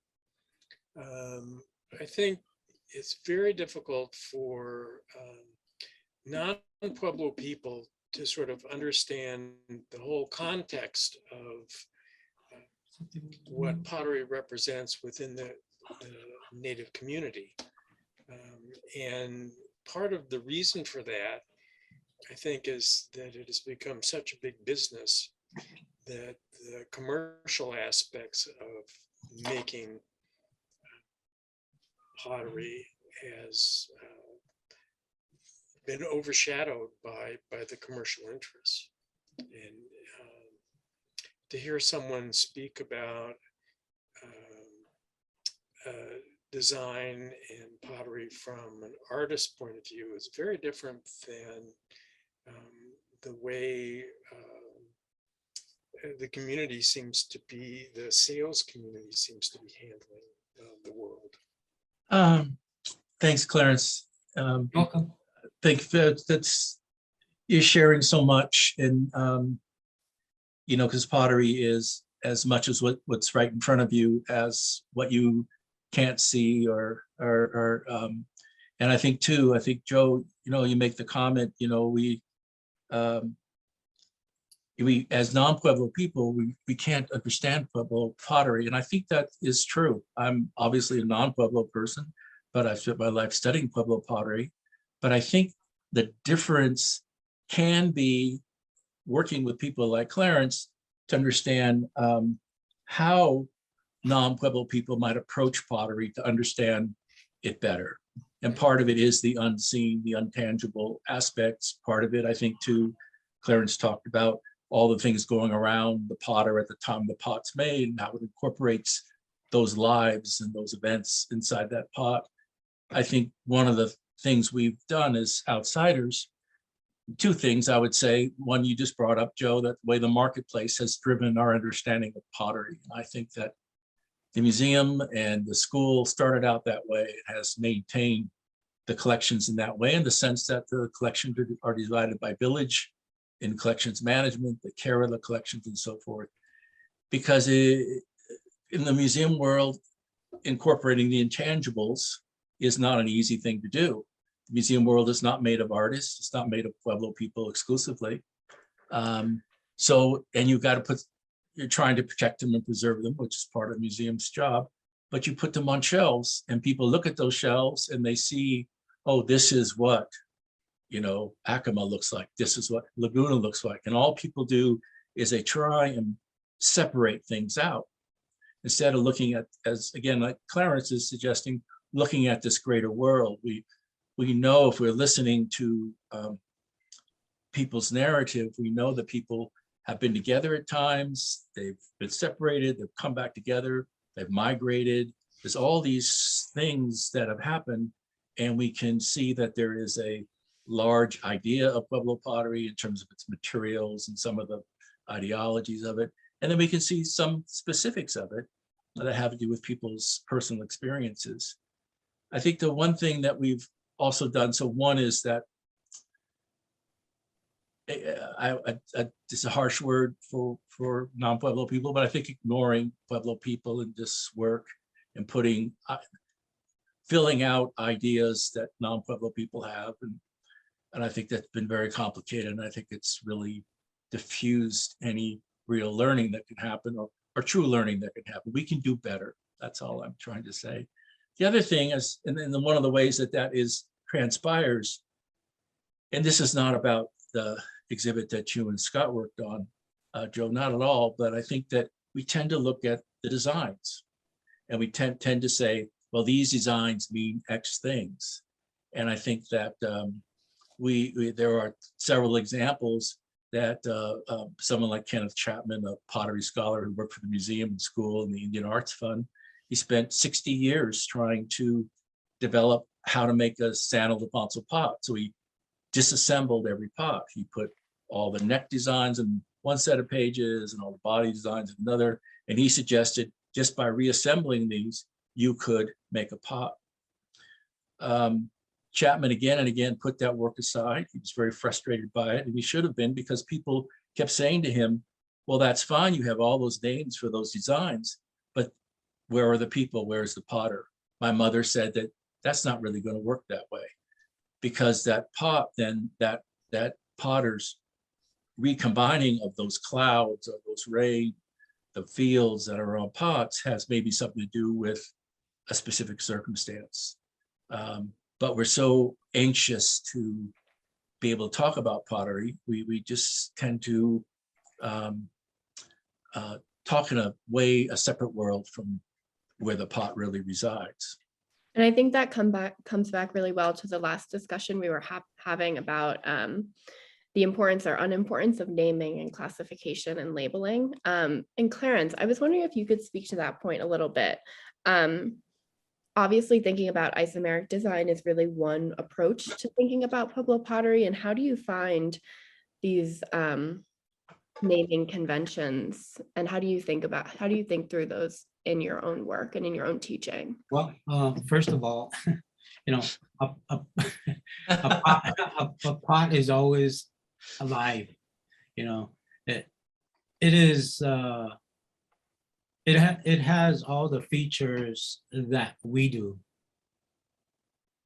Okay, there's the foot, there's the belly, there's the shoulder, there's the neck, there's the lip, there's the mouth. And the inner casing is us. The pot is a representation of who we are as people. We are also a vessel ourselves. You know, we house something just like the pot itself, you know. Within, you know, within the traditional world of pottery, pottery only had a function for a purpose, and still does. But, you know, we never categorized our pots, you know. It's just like, you know, not treating a pot better than another pot, so to speak. You know, having favoritism over one pot or favoritism over another clay. And then you have this unnatural evenness happening, you know, things don't come together. They don't click. You have that all balancedness. But categorizing, I believe, you know, as we go from pueblo to pueblo, you know, of course, all the styles and the painting, the design, the clay body, the slips, the pigments, they all change from pueblo to pueblo. You know, we all have our own styles, but just not, you know, really categorizing a particular pot into a particular form or shape, as archaeologists, anthropologists go on onto describing a particular piece. But we've always seen a particular piece having that same function, whether they describe it other than, you know, it plays that same function. It houses something, you know. And so I don't know, Bruce, what do you think? Oh, well, I again, you know, I think that we need to be good listeners. And I think all the things you're saying about a pot being a being is very much the center of any discussion about pottery, that every piece of pottery is a person or a being, it's alive. The way that pots are made, but the substances that are used and everything about it is that. I mean, you know, we were talking a little bit about firing before we came on, Clarence, you know, I mean, that's sort of miraculous thing to watch a firing happening as you do outside. And it's just one more element of people's lives that happens. And it's a threshold perhaps for that person. That's the pot. It crosses that threshold of being fired. Sometimes a pot breaks during the firing. It's put back, become other pots, or put back on the landscape. There's so many indications to us about how things are thought of. That I think that, again, so I'm really appreciative to hear from someone like yourself on these things. You know, yeah, it is true that, you know, getting back to, we're talking about, you know, the first pottery of Maria, Julian, you know, with the chips, you know, for us, what I was told by my mentors and learning and seeing pottery being fired in the center of the pueblo where we lived and all grew up at Owkay, you know, for us, we were told, you know, is that, you know, your ancestors wanted that piece more than you did, so they took it. And, you know, be thankful that everything else made it. But such is life. You have to sacrifice something within our own lives to make things happen, you know.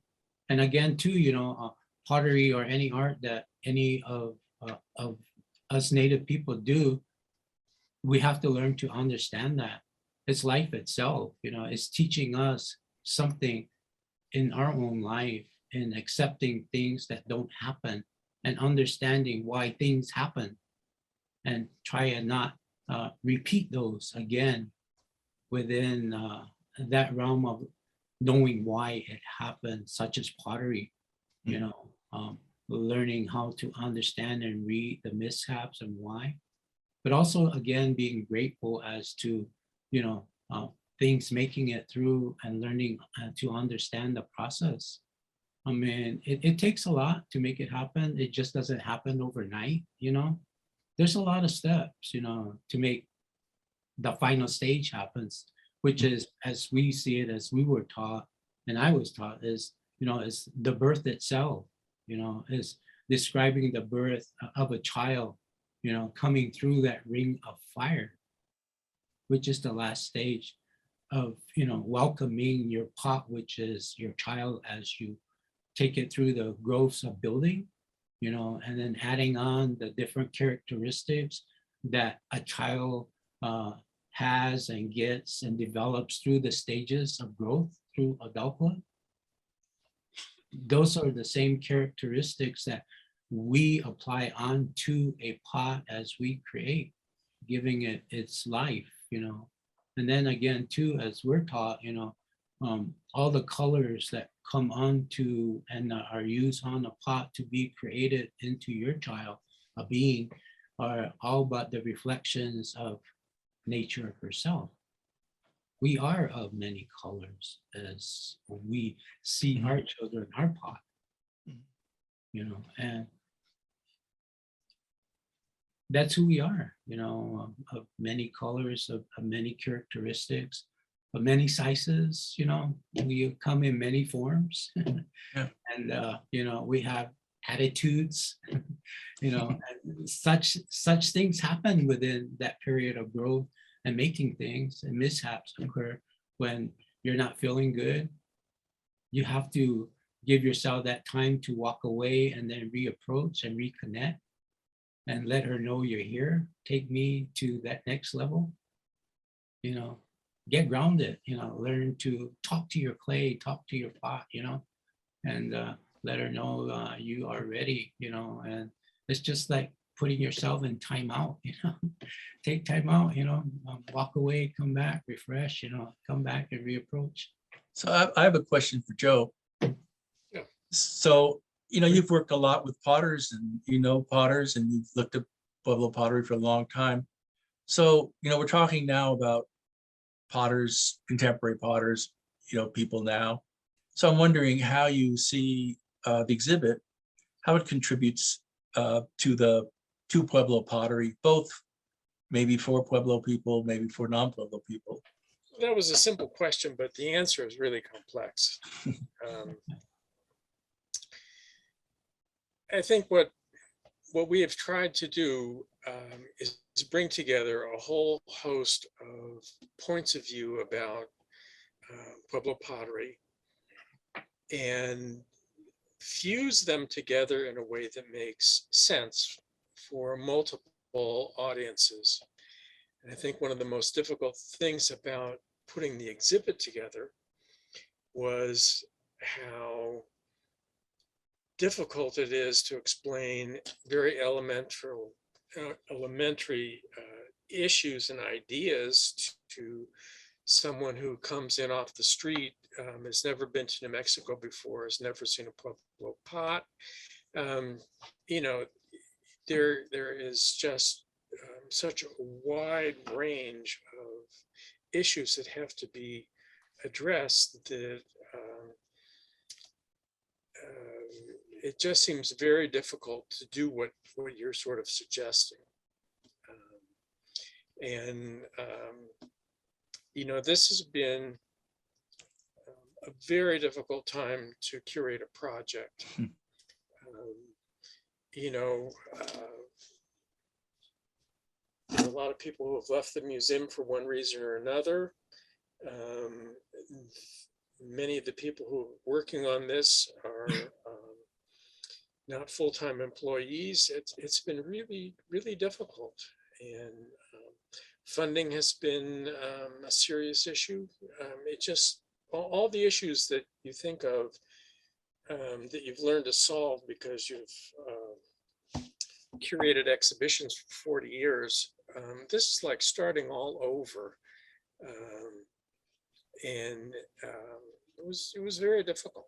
You know, within this time period of where we're at within this generations, you know, it is hard in some areas, and probably in a lot of the native pueblos where the interest of pottery is virtually kind of disappearing, so to speak.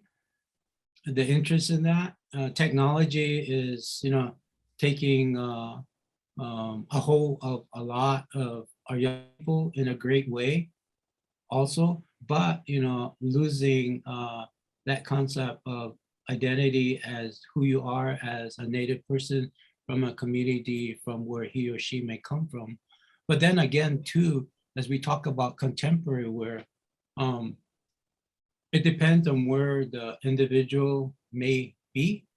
Maybe this individual, this native person might be an urban native, and sources might not be available to he or she in a contemporary sense of pottery making.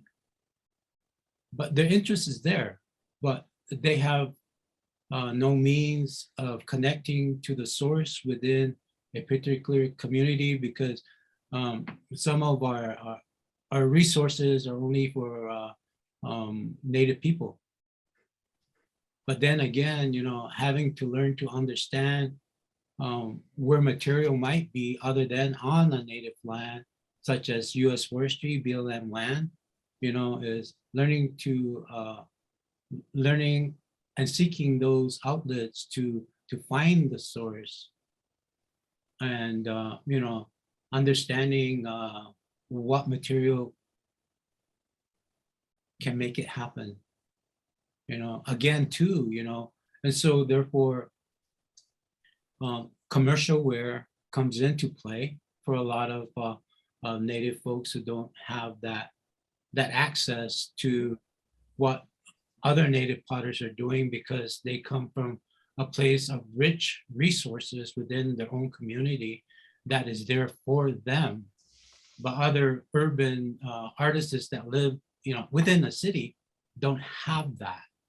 But still yet their interests are in doing art and representing in another medium in that way, in the hopes of, you know, being able to connect. It's just like, you know, the powwow that happens every year, or used to happen every year here in Albuquerque, the Gathering of Nations, where all native people converge into one area, you know, twice out of the whole year, you know, where a lot of urban natives all come together and, you know, gather and meet family and friends and reconnect, you know. And in this way, it also within a commercial concept is also trying to reconnect in this way with those other materials, which then become contemporary wear, or commercial greenware, but also trying to reconnect in that way. But, you know, in a way, who can we find to learn to understand, you know, trial and error, just like our ancestors, when they moved from one site to another, they couldn't take the whole clay pit with them, you know, all the slips and pigments and whatnot that they learned to make their pieces with. So when they moved from one site to another, it was always trial and error. It's still like that today. Trial and error, learning to understand what that material can do where you're at this point. But yet within that point from where we all started and came from, it holds a DNA within the material from where it started. It also describes and maps out place within that space from where that lineage began and where that pot was born. It follows that trail to where you are now and where you came from.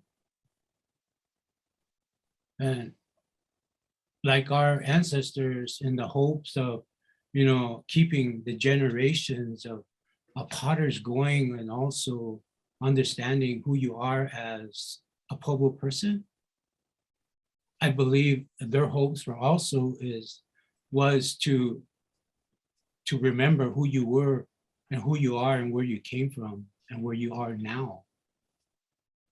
But also in the hopes of that now, meaning us at this time period as potters, in the hopes of living our knowledge and our medium to the next generation, also to also continue that mapping, so to speak,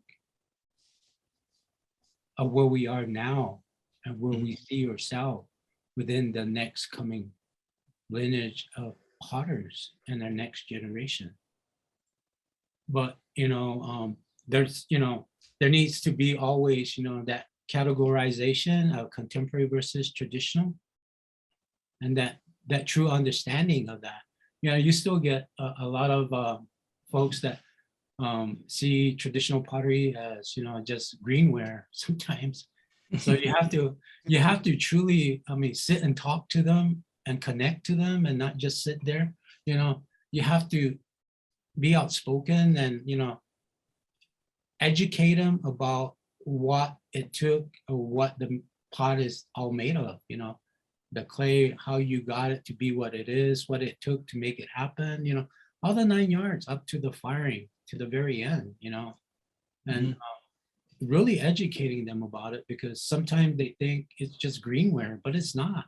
There's a difference, there's a difference between traditional ware versus contemporary ceramic greenware, big time, but that's how I see contemporary ware, coming from a different aspect of traditional ware, where material is available to some of this contemporary potters that are doing contemporary ceramics, is that this is what's available to them, because they don't have that supply that a lot of the Pueblo potters have, and they can't enter their domain because they're not from that particular Pueblo.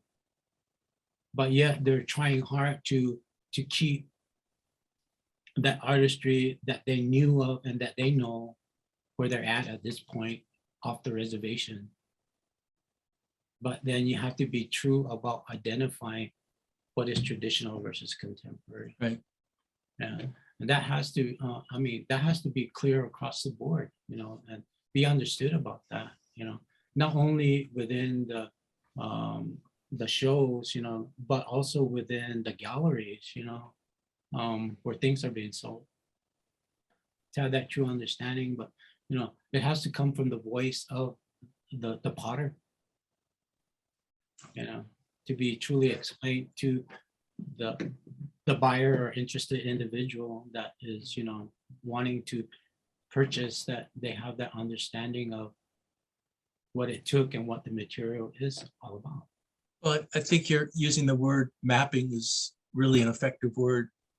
That pottery, the way people make pottery, the exhibition itself is a map of Pueblo lands, the indigeneity of this place still, and that it's not the truck that people buy that's non-traditional, but it's how the truck is used, right? You go out to collect, you go out to harvest clay, and you spend the day and pray at those places, or you go to you go to Santa Fe clay and you buy a 25 pound bag of clay. So again, it's not the truck. People have always been adapting in different ways. So this mapping of the landscape, right now, it's maybe mapped by the greenware that you're talking about, and that people are learning in ways that hadn't happened before from outside their own communities, outside their own families. So in that way, if you look at the types of pottery in the exhibit, and look at the more contemporary times, we see that in about 1820 at Zuni, people started to put those hatchet lines, those parallel lines in again. So we can say, well, there's this period of unrest, but it's always from the outside world. what's happening in Zuni at that point? Is there some great movement inside the community that we don't know about? And the same then about 1850, 1870 at Acoma, they begin to use that hatchering. And then about 1870, 1880, they begin again to do black and white pottery. Maybe we can say it's because it has some importance that it's in response to the outside world. It's a telling the outside world, you know, we're still here, we're still doing this. Or maybe we can look at, if we look at those mapped features on the landscape and give them native names, so to speak, we then begin, maybe we see some similarities over the long life of pottery and how it's fed, nourished, and nurtures communities. So I really like that idea of mapping and how complicated the world of pottery can be, and accepting some of the things going on now, which are different, but also still, as you do, Clarence, you know, working very hard on keeping the core values of pottery moving forward. Basically, these issues are not confined to the Native community and pottery making, but we live in, as Clarence says, multiple contexts, and the multiple contexts at this particular juncture are really very difficult, and to sort of figure out who one is really a difficult concept.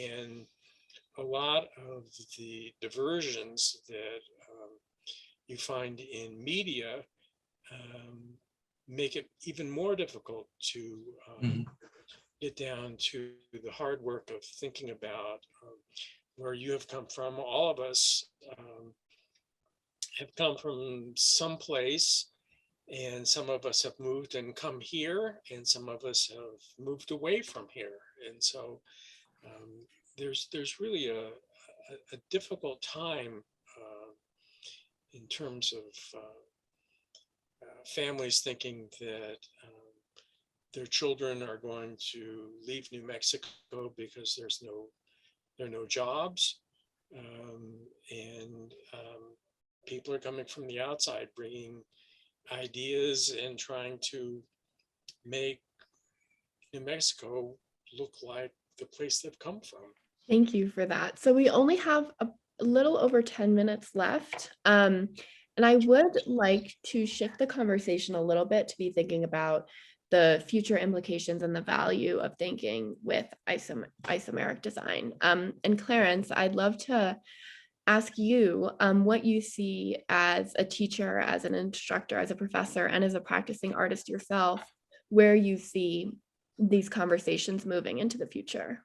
Well, as an instructor and an artist myself, I think, you know, this conversation, as well as the show itself, will bring a lot of interest to a lot of the potters, because a lot of, if you look at a lot of the shards from the various different ancestral sites, you'll see a lot of the black and white also, and then falling in, you'll start to see the polychrome happening.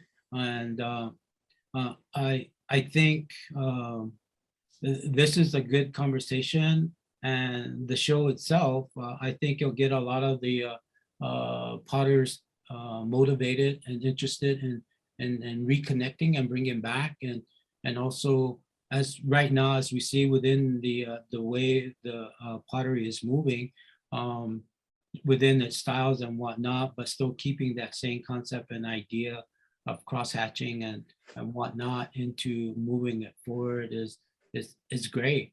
But also, I hope in the same time of learning to understand and reconnecting and learning to understand again who we are as indigenous people, Pueblo people, and the real true function of what we do within pottery and why we do it, and not losing that whole meaning and putting something higher than what you're doing as a potter. you know. And, you know, and again, within what I do is, you know, within the academia world, you can't discriminate. But like I always say to my students, we have a great research area here on campus. Let's see what your culture did with clay and bring back.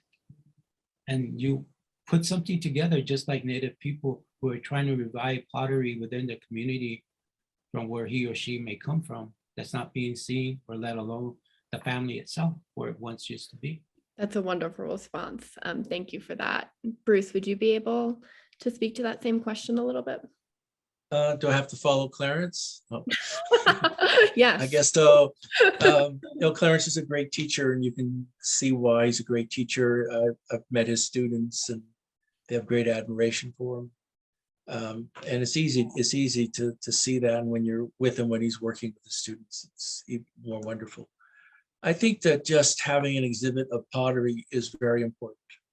And I think having an exhibit of pottery that calls your attention to the seen, not seen is very important. I think just that it would make people pause, whether they believe Joe or not is really unimportant, in the sense that Joe is suggesting there is something more to this than that you may not know about. And I think that just that act alone is important. I think for during these difficult times to put the exhibit together and get it up and so forth. Again, I have great admiration for that. The fortitude of Joe and Scott both putting it together. It's not been easy. And Lillia, you too, have been much involved in it. You know, we had an exhibit of San Ildefonso pottery curated by the community that was greatly shortened by COVID. We had all sorts of programs and planned and so forth. But COVID is here. It's a block of our lives. So we need to move beyond it, always move beyond it. I was going to say too that I think that the exhibit, as it's formulated in these isometric and also this illusions and so forth, is very much every place in the Pueblo world. If you start looking around, you look at photographs of traditional buildings, low slung, the sort of centers of the villages, and you see sometimes you can't distinguish them from the mountains. There's that sort of problem for people viewing. It's an illusion. It's not accidental. In the same way that there's certain pieces that people wear during public dances that we're able to see. And I think about a white sash, something called a rain sash made of cotton. And it does represent clouds and moisture, fertility. But it pretty much fades away. If you look at the person wearing the sash, it may not be the first thing you see. You may have to look at the dancer to be aware of its presence. Maybe it's the movement of the sash, like the movement of the clouds, that makes you more aware of them. So it is this sort of not their piece of how people are dressed, but it's also an essential part of how people are dressed. So perhaps what the non-painted areas of pottery perhaps are as essential. And I think that if we just begin to think about the combination of what Clarence is thinking and what Joe and Scott have done in the exhibit, of being just the surface, being the belly of the person or the neck of the person, the bowl being the world, you know, as it is, and that every part of that, not just where the designs are, but behind the designs, around the design, is all the body of the pot. And that is a being as well, and the things that Clarence has expressed about that.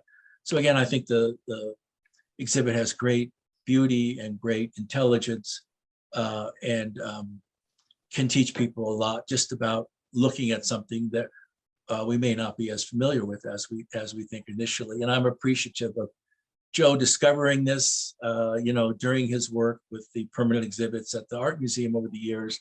I could certainly remember going in Joe's excitement. Look what I found. You know, I think it's wonderful. Of course, it's always been there. You know, I think that's one of the things. But I think what happened with that is that he saw something that he wasn't previously aware of, that people had always built into pottery.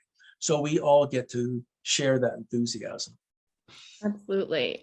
So Joe, I mean, we've talked a lot about this, not only just today, but over the course of several years. But what do you see as the value in thinking in terms of isomeric design? From my point of view, it raises the level of discussion so that Pueblo pottery is really discussed as art and is seen as art and in the broadest sense of the word. And so I think that's very important. And there is a time when Pueblo pottery has been derided by certain communities as being not important and not aesthetic and not art. And I remember about 20 years ago having an argument with an archaeologist who raised the issue that, well, Native peoples don't have a word for art, and art is commercial, and prehistoric people didn't have that. And so, you know, it's really very important to see this as art. And I have to admit that my initial idea was to have half the exhibit at the art museum and half the exhibit at Mayak, and you know, that didn't happen. But that would have been one way of making the connections between other kinds of art and the art that Pueblo people make. Fantastic. Okay. I think that's a great place to end it, unless Bruce or Clarence, you have anything else that you'd like to share. Before we wrap up, I am going to invite Scott and Tony back to join us to kind of synthesize this conversation a little bit. And I'd love to hear what they learned during this presentation. But before I do that, Bruce and Clarence, do you have any closing thoughts? No, thank you. Yeah, Thank just you. thank you very Clarence, much. thank you. Scott and Tony, if you are there, would you be able to join us? So thank you all for such a wonderful symposium. I would like to take the last few moments here to kind of reflect on these two conversations and the virtual tour, and how have these discussions kind of shaped or reshaped the way you're thinking about Pueblo pottery? Scott, I will start with you. I think one of the things that the more recent discussion emphasizes is how much the pieces in the exhibit are a product of the context of the artists who created them long ago, and that I think that the discussion that we've all just been listening to helps us to recognize that it must have been something like that back then too.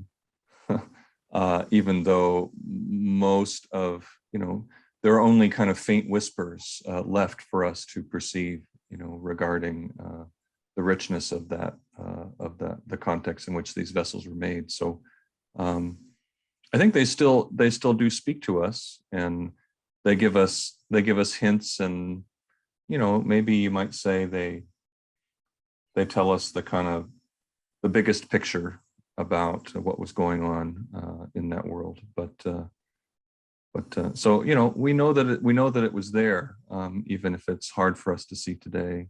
So I hope visitors to the exhibit will spend time thinking more about that, when they look at these objects. I think that it's been a creative journey to look at the works that they've compiled and brought together, and it's created a different way of looking at things. Especially, like as Joe has mentioned at other times, is to appreciate the complexity of these people that we think of, as of not being advanced, but certainly their thinking, their other eye was very advanced in the what we see as the art world now. Absolutely. And Joe, do you have any final closing thoughts before we wrap up? Well, I want to thank you for making this happen, literally. And you know, this was a big project that was put together by too few people. And I really appreciate you being able to keep us all on course and not be derailed by a whole series of actions and issues that we have no control over. So thank you. Thanks, Joe. Yeah, so thank you everybody for tuning in. And for those who have not yet seen the exhibition, please do make the trip up to Mayak. It will be on display at the museum until March of next year. We also have copies of the catalog that Joe and Scott co-authored along with Tony and our former curator of archaeology, Dr. Maxine McBrin, available at the gift shop. I do also want to alert everybody that we also are going to be starting a monthly lecture series around this exhibition and start coordinating our monthly pottery demonstrations around artists who are thinking in these similar terms. So stay tuned for those conversations that will be starting in a few months. And finally, thank you to the New Mexico Humanities Council for making this program happen. And thank you to all of the panelists and attendees again for your interest and participation in the program.